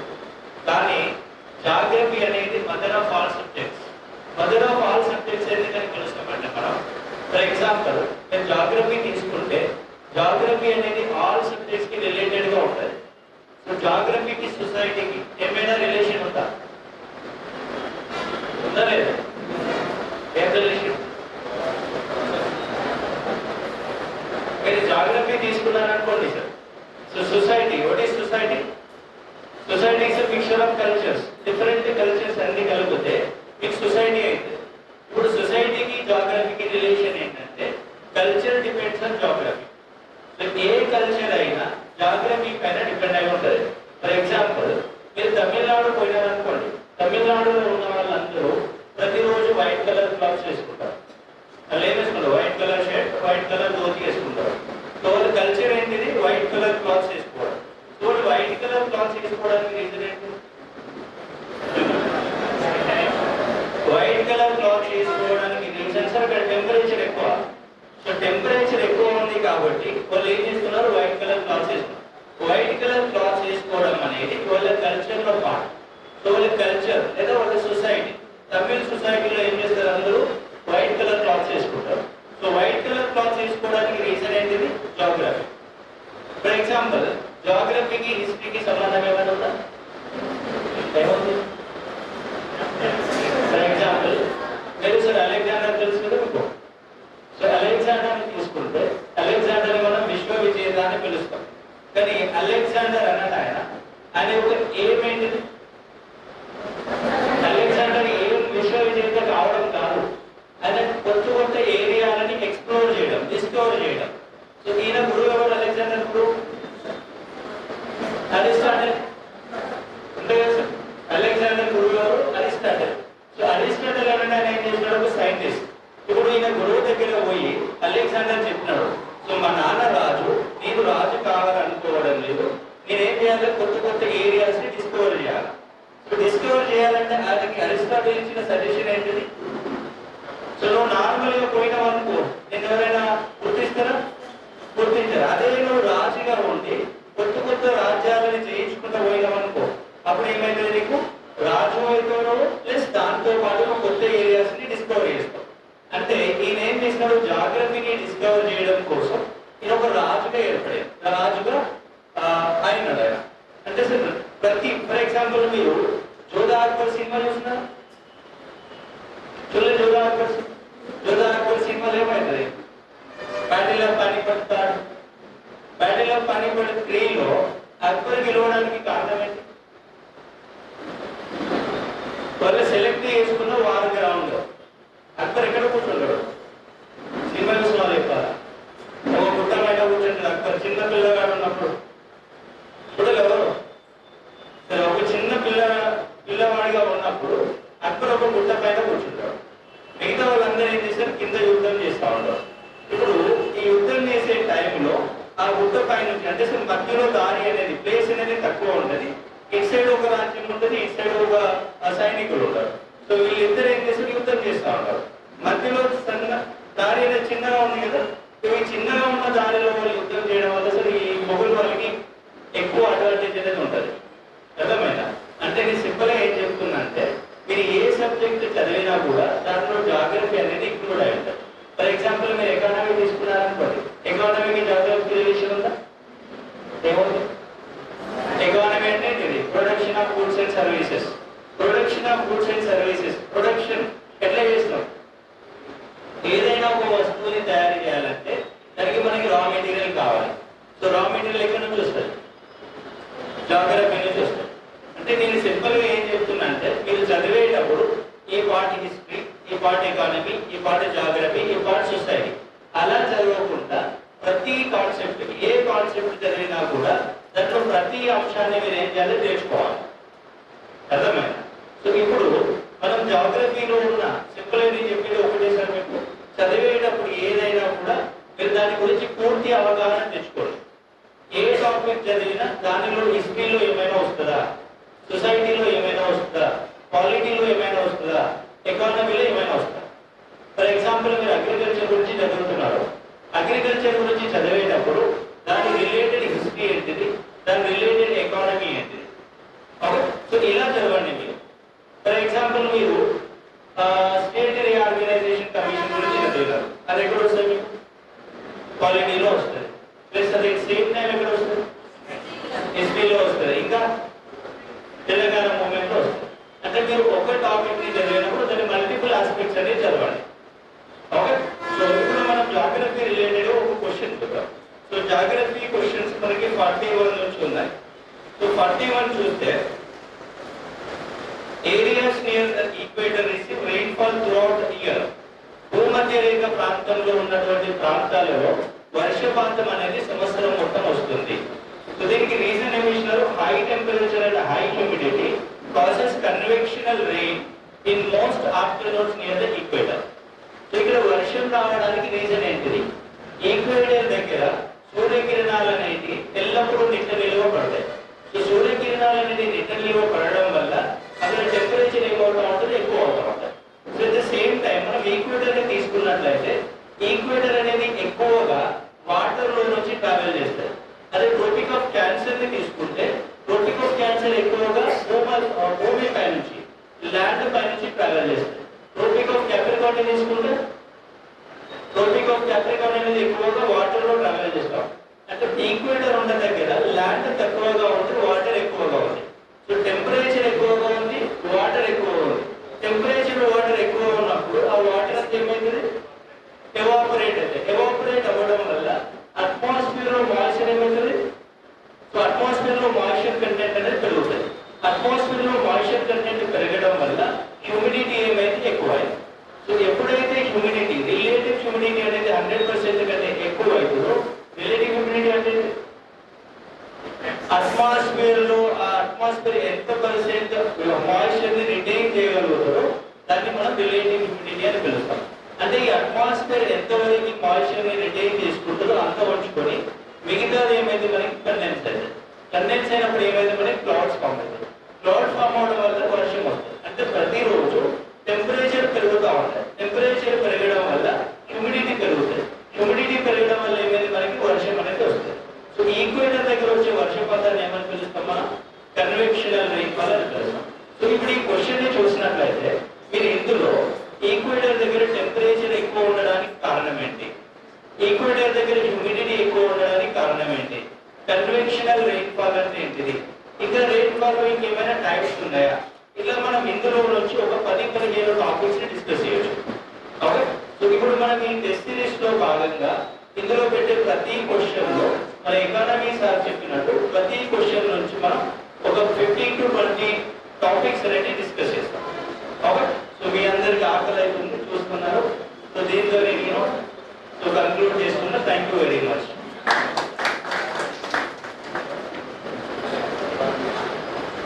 Thank you sir. ఇంకా అందరూ అన్ని సబ్జెక్టుల గురించి బాగానే చెప్పారు. చిట్ట చివరి మరి మా సబ్జెక్ట్ ఏం సార్ అంటే మీ క్లాస్లోకి వచ్చిన తర్వాత ఆటోమేటిక్గా చెప్తాం, ఆఫ్లైన్ ఆన్లైన్ చెప్తాం. అందరూ అన్నట్లు ప్రధానికి చెప్పుకుంటూ పోతే మొక్కలు లేకపోతే అసలు జీవనం ఉండదు అనేది నేను మాట్లాడాలి. సింగిల్ సెల్ స్టార్ట్ అవుతుంది, సైనో బ్యాక్టీరియా కలిసి స్టార్ట్ అయితే అది ఏకైనా single cell organism multi cell organism వస్తుంది. ఆ మల్టీ సెల్ ఆర్గానిజం నుంచే జిమ్నోస్పర్మ్స్ వస్తాయి, దాని నుంచి యాంజియోస్పర్మ్స్ వస్తాయి. దాని తర్వాతనే ఒక నాటాలి, విత్తనం నాటాల్సింది. విత్తనం నాటుకు మన సారి కావాల్సింది, భూమి లేకపోతే నేనే నాటుతాను. అవి నాటిన తర్వాత మళ్ళీ దానికి ఫర్టిలైజర్లు అవన్నీ కొనాలంటే మన డబ్బులు కావాలి. మన శివప్రసాద్ సార్ వచ్చి డబ్బులు కట్టాలి. ఇవన్నీ అయిన తర్వాత మన లేటెస్ట్ అప్డేట్స్ ప్రకారం సరే ఏ పంటలు పండియాలి, కేసీఆర్ చెప్పినట్టు కమర్షియల్ పంటలు పండియండి, కొంతవరకు రైస్ ఎక్కువ పండించిన కాబట్టి కమర్షియల్ పంటలు పండియండి, దానివల్ల లాభాలు ఎక్కువ వస్తాయి రాజుగా చెప్పినట్టుగా మన కరెంట్ అఫైర్స్ సార్ పట్టుకోవాలి. అంటే డిమాండ్ సప్లై ఈసారి చెప్తే దానికన్నా కూడా ఎక్కడ ఏ ఏరియాలో బాగుందో నాకు సలహా ఇవ్వాలి. ఇవన్నీ ఇచ్చిన తర్వాత నా కల్చర్ని మోసం చేస్తావా సార్? న్యాచురల్ గా వెళ్ళే మొక్కలు పెంచుతున్నాయి సార్. రేపు పొద్దున ప్రతికూల పరిస్థితి అనుకుంటే అన్ని హైబ్రిడ్ పెంచుకుంటే పోతే ఫ్యూచర్ హైబ్రిడ్ కు పట్టులేసే సామర్థ్యం ఉండదు. కాబట్టి అప్పుడు మొత్తం మళ్ళీ కొన్ని కంపెనీల చేతికే పోతుంది. కాబట్టి న్యాచురల్ పెంచాలని ఆశాలు చెప్తారు.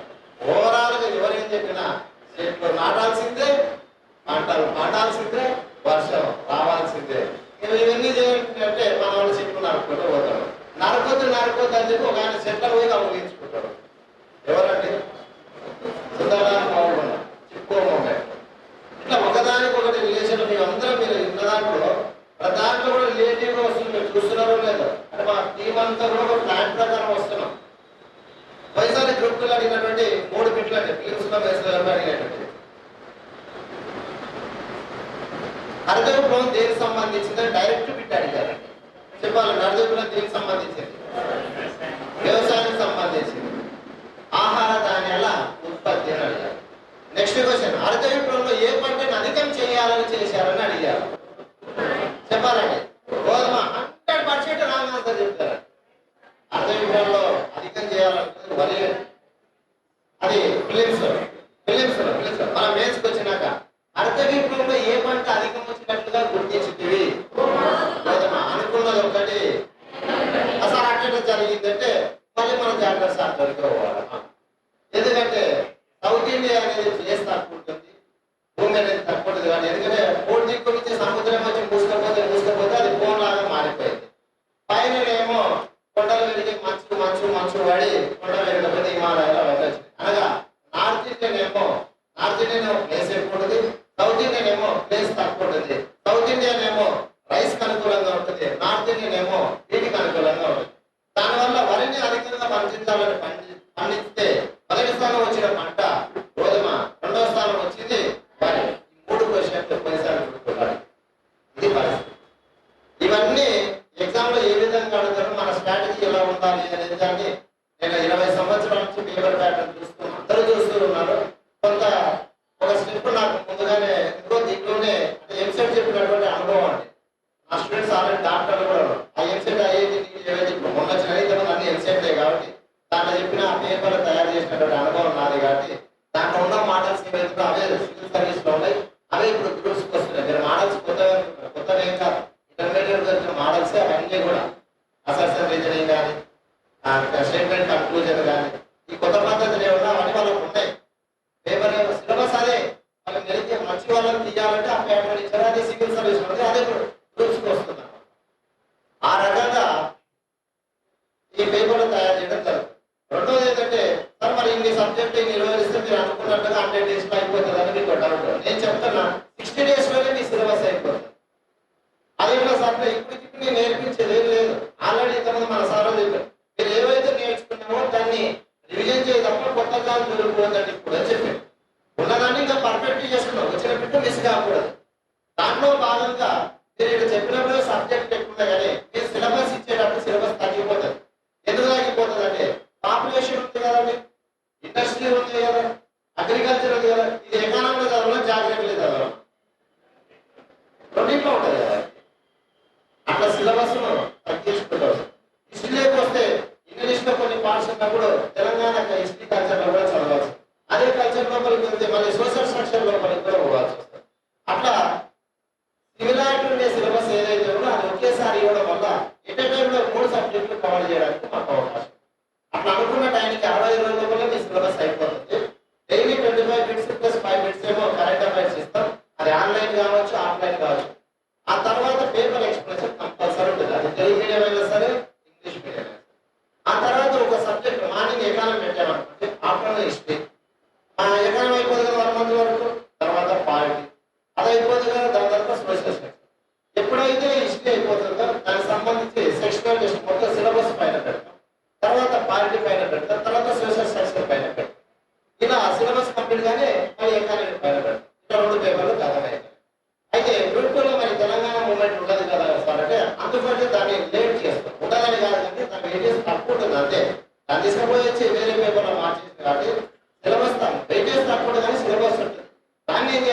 20 గ్రాండ్స్ టెస్ట్ పెట్టారు.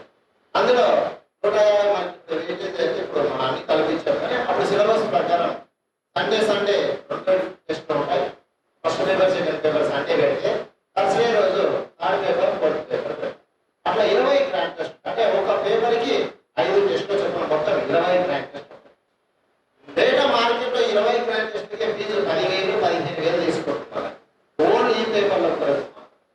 నేను చెప్తున్నది ఏంటంటే ఈ 20 గ్రాండ్ టెస్ట్ సపరేట్ కాకుండా మళ్ళీ సబ్జెక్టు ప్రకారంగా 14 సెక్షనల్ టెస్ట్ ఉంటాయి 100 మార్క్స్, అవి సపరేట్. అట్లా చెప్పి డైలీ మళ్ళీ 25 టెస్ట్ ఉంటాయి, ఇవి సపరేట్. ఈ మూడు అంచెల విధానంలో మేము ముందరికి వస్తాం. రుద్రమదేవి కోట నిర్మించినట్లుగా కంచె ఏదైతే నిర్మించుకుంటూ వస్తుందో ఒక కంచె పెద్ద ఇప్పుడు దాన్ని దాటి రావాలంటే దాన్ని కఠిన పాలన అంటాం కదా, అట్లా పాలన ఎలా ఉందో అలా మనం కూడా 3 అంచెల విధానంలో వస్తాం. మొదటి అంచెనేమో సబ్జెక్ట్ టాపిక్ వైజ్ వస్తాం, రెండోదేమో సబ్జెక్ట్ వైజ్ వస్తాం, మూడోదేమో పేపర్ వైజ్ గా వస్తాం. ఈ రకంగా వచ్చినప్పుడు దాదాపుగా 6,250 బిట్లు వస్తాయి. రిపీటెడ్ బిట్లు కాదు అవన్నీ కూడా.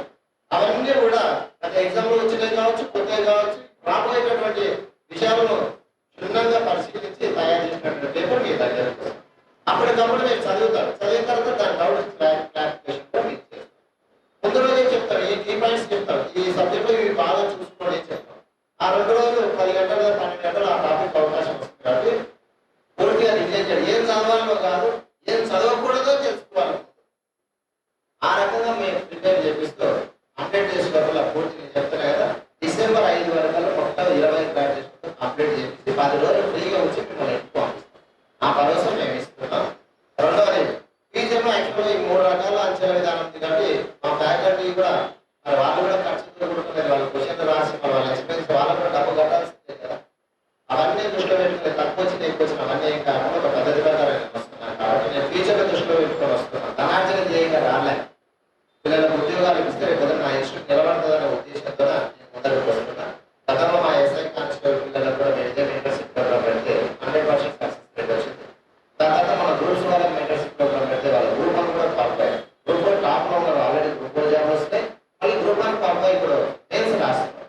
అయితే మన వాళ్ళకి గ్రూప్ 2 రాపిస్తే అంటే గ్రూప్ 2 రాయదంటే చదవద్దని చెప్పాను, కానీ గ్రూప్ 1 రాయని. ఎందుకంటే ఆల్రెడీ ఒక జాబ్ వచ్చేసింది మొన్ననే, జాబ్ వచ్చిన గ్రూప్ 2 ఎందుకంటే నెక్స్ట్ ప్రమోషన్ గ్రూప్ 2 కదా. గ్రూప్ 1 వచ్చిన అందరూ డైరెక్ట్ గ్రూప్ 1 వచ్చిందా సంతోషం, రాలేదా ఆల్రెడీ చదివే ఉన్నావు కదా, నాకు ప్రిపరేషన్ చేసే చదివే ఉన్నావు కదా, గ్రూప్ ఆటోమేటిక్ గా వస్తుంది. అది నా వాళ్ళకు కూడా కదా వస్తుంది, అది నా ప్లాన్ చేసి అలా వస్తుంది. ఈ విధంగా నేను ప్రిపేర్ చేయించుకుంటూ మీ మొదటిగా తీసుకొని వచ్చినటువంటి ఆ ప్రోగ్రామే 100 డేస్ స్ప్రింట్ ప్రోగ్రామ్. కాబట్టి అభ్యర్థులకు అందరికీ చెప్తున్నా, 20,000 ఉండే ఫీజుని ఈ 3 రోజులు జాయిన్ అయిన వాళ్ళకు 10,000కే ఇస్తున్నా with paper experience. Sir online లో మేము రాస్తాం అనుకునే వాళ్ళంటే, ఆన్లైన్ లో రాస్తాం అనుకునే వాళ్ళంటే వాళ్ళకు ఓన్లీ టెస్ట్ సిరీస్ కి 5,000, టెస్ట్ సిరీస్ కి వితౌట్ ఎక్స్ప్లెనేషన్ వీడియోలో ఓన్లీ ఎక్స్ప్లెనేషన్ సంబంధించిన మ్యాటర్స్ సొల్యూషన్స్ ఇస్తాం, దానికే 5,000. మరి ఎక్స్ప్లెనేషన్ తో అయితే 10,000. మరి ఎట్లా సార్ అంటే ఆ 10,000 ఉండేదాన్ని ఈ 3 రోజులు ఎవరైతే జాయిన్ అవుతారో ఆన్లైన్ లో వాళ్ళకు 5,000 ఇస్తున్నారు. మార్కెట్ ఎక్కడైనా చూసుకొని 20 గ్రాండ్ టెస్ట్ 10,000 తక్కువలేదు ఆన్లైన్ లో, కానీ నేను మాత్రం అది 5,000 ఇస్తున్నా. మరి ఇక్కడే వచ్చి చదువుకున్నా డైలీ ఎగ్జామ్స్ రాస్తామన్నా ఇష్టం, అది ఎవరైనా సరే మెంటర్షిప్ ప్రోగ్రామ్ అయితే ఇక్కడ ఉంది కాబట్టి ఈ జాయిన్ అయిన వాళ్ళకు 20,000 కేవలం 10,000 ఇస్తున్నా. ఇది 3 డేస్ మాత్రమే, సోమవారం మంగళవారం బుధవారం, ఈ 3 రోజుల్లో మాత్రమే అడ్మిషన్ క్లోజ్ చేసేస్తాం. తర్వాత ఎంతమంది వచ్చినా మేము తీసుకోం. మన ప్రోగ్రామ్ షెడ్యూల్ అనేది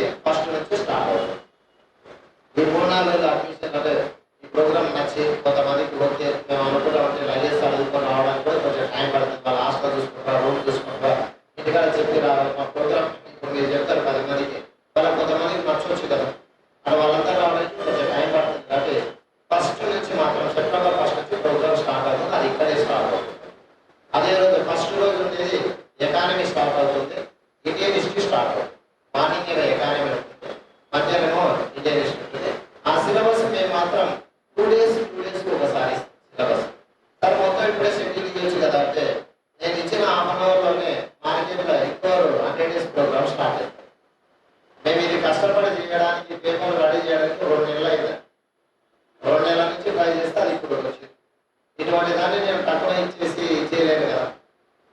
ఈ మొత్తం కష్టపడినటువంటి కష్టంతో ఉంటే ఎదగలేదు. కాబట్టి 2 రోజుల ప్రోగ్రామ్ మాది 1 వీక్ కూడా ఇయ్యరు. 2 రోజుల ప్రోగ్రామ్ ఇస్తే ఆ 2 రోజుల్లో చదువుతాను.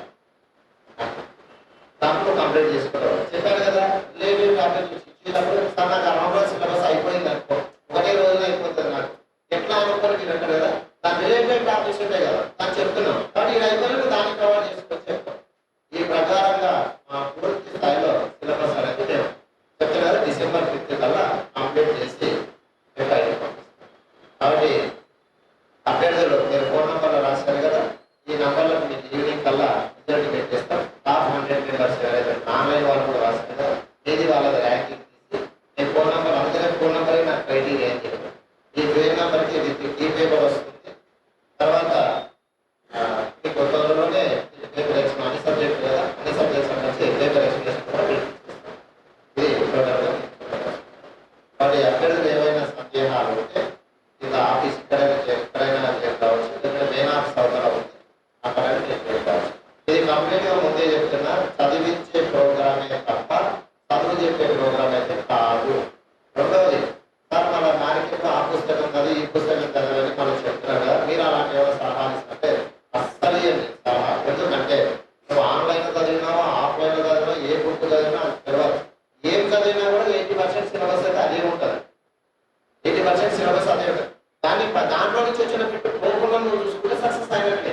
ఈ మూమెంట్లో కొత్త ప్రయోగం చేసేదానికంటే ఆ లిమిటెడ్ సిలబస్ దాన్ని మంచిగా చదవాలి. మీకు ఎకానమీకి సంబంధించి సార్ ఆల్రెడీ చెప్పాను మీకు. ఆ మెటీరియల్ కూడా నేను ఎక్సెస్ ఇస్తాను. మన బడ్జెట్ అనుకోతే అప్డేట్ కదా, అవి ఇస్తాడు కాబట్టి దాంతో పాటు కంటిన్యూ చేసుకోవాలి. మీరు ఎక్కడైనా ఏంటంటే ఏ పుస్తకాలైనా చదవండి, నాకు తెలియదు సిలబస్ ఇస్తా. ఆ సిలబస్ మీరు ఏదైతే చదువుతున్నారో దాంట్లోకి వెళ్ళి క్వశ్చన్ వస్తాయి. అందరూ మాట్లాడుతుంటారు కదా, మొదటైనా దృష్టి అంట డిప్లొమా ఏంటంటే 100 రకాల కిక్కులు నేర్చుకున్నట్టే ఒక అభ్యర్థి ఉంటే కరాటే మాస్టర్ 100 రకాల కిక్కులు నేర్చుకుంటే అతనంటే భయం లేదట దృష్టి. కానీ ఒకటే కిక్కులు 100 సార్లు ప్రాక్టీస్ చేస్తాడు కదా, వాడంటేనే భయం అంట. ఎందుకంటే 100 సార్లు ప్రాక్టీస్ చేసిన కదా ఆ కిక్కు, అదొక్కటి చాలదు కదా వాడి జీవితం తీసుకోవడానికి. అతనంటే భయపడతాడు దృష్టి లేదు. సేమ్ అదే నేను చెప్తాను. 100 రకాల పుస్తకాలు వద్దు, 100 రకాలలో పుస్తకాలలో ఉండేటటువంటి మ్యాటర్ని మీరు సినాప్సిస్ రూపంలో తయారు చేసుకుని మీకంటే ఒక నోట్స్ తయారు చేసుకుంటారు. ఇప్పుడు మా సిలబస్ ప్రకారం ఆ నోట్స్ మాత్రమే చదవండి. 100% మీరు సక్సెస్ అయ్యింది. ఇది ఫైనల్ నేను చెప్తున్నటువంటి విషయం. కాబట్టి అభ్యర్థులకు ఏమైనా మా ప్రోగ్రామ్ నచ్చితే 10 మందికి షేర్ చేయండి. నచ్చకపోతే కూడా నచ్చలేదని చెప్పి కామెంట్ చేయండి. దాంట్లో ఏమైనా సలహాలు మీరు ఏమైనా సలహాలు ఇస్తారో దాన్ని తీసుకొని దానికి అనుకూలంగా మేము ప్రోగ్రామ్ డిజైన్ మార్పులు చేయడానికి అవకాశం. ఫీజు స్ట్రక్చర్ మాత్రం ఇదండి. ఈ 3 రోజులు చేయనైతే 20 అనేది కాస్త 10కి ఇస్తున్నాం. ఆన్లైన్ మాత్రం 5000. ముందు రోజు మాత్రం క్వశ్చన్ పేపర్, రాష్ట్రానికి మాత్రం క్వశ్చన్ పేపర్ రైట్. ఓఎంఆర్లో ర్యాంకింగ్ ఏ సబ్జెక్ట్ ఎక్కడ ఇస్తానే మొత్తం కూడా ఇస్తాం. మీకు ఇచ్చే రిజల్ట్ కూడా ఉంటుంది. ఏ సబ్జెక్ట్లో మీరు కన్ఫ్యూజన్, ఏ సబ్జెక్ట్లో ఫిట్లో పోయినా అవి కూడా ఓకేనండి. కాబట్టి వాటి అనుకున్న టైం కంటే ఒక 4-5 నిమిషాలు ఎక్కువైనట్లయితే అన్నిదా భావించకుండా మీరందరూ మా ప్రోగ్రాంలో విజేతలైన తర్వాత సక్సెస్ మీట్ ఏదైతే ఉందో ఆ సక్సెస్ మీట్ లో ఇంతమంది పాల్గొని ఆ సక్సెస్ మీట్ ఇష్టం కదా వారి వెంట మీ ప్రోగ్రామ్ నుంచి ఆ రోజు మీరు మంచి ఉంటే కూడా అది ఎక్స్ప్లెయిన్ చేయండి. అదే మాకు గట్టి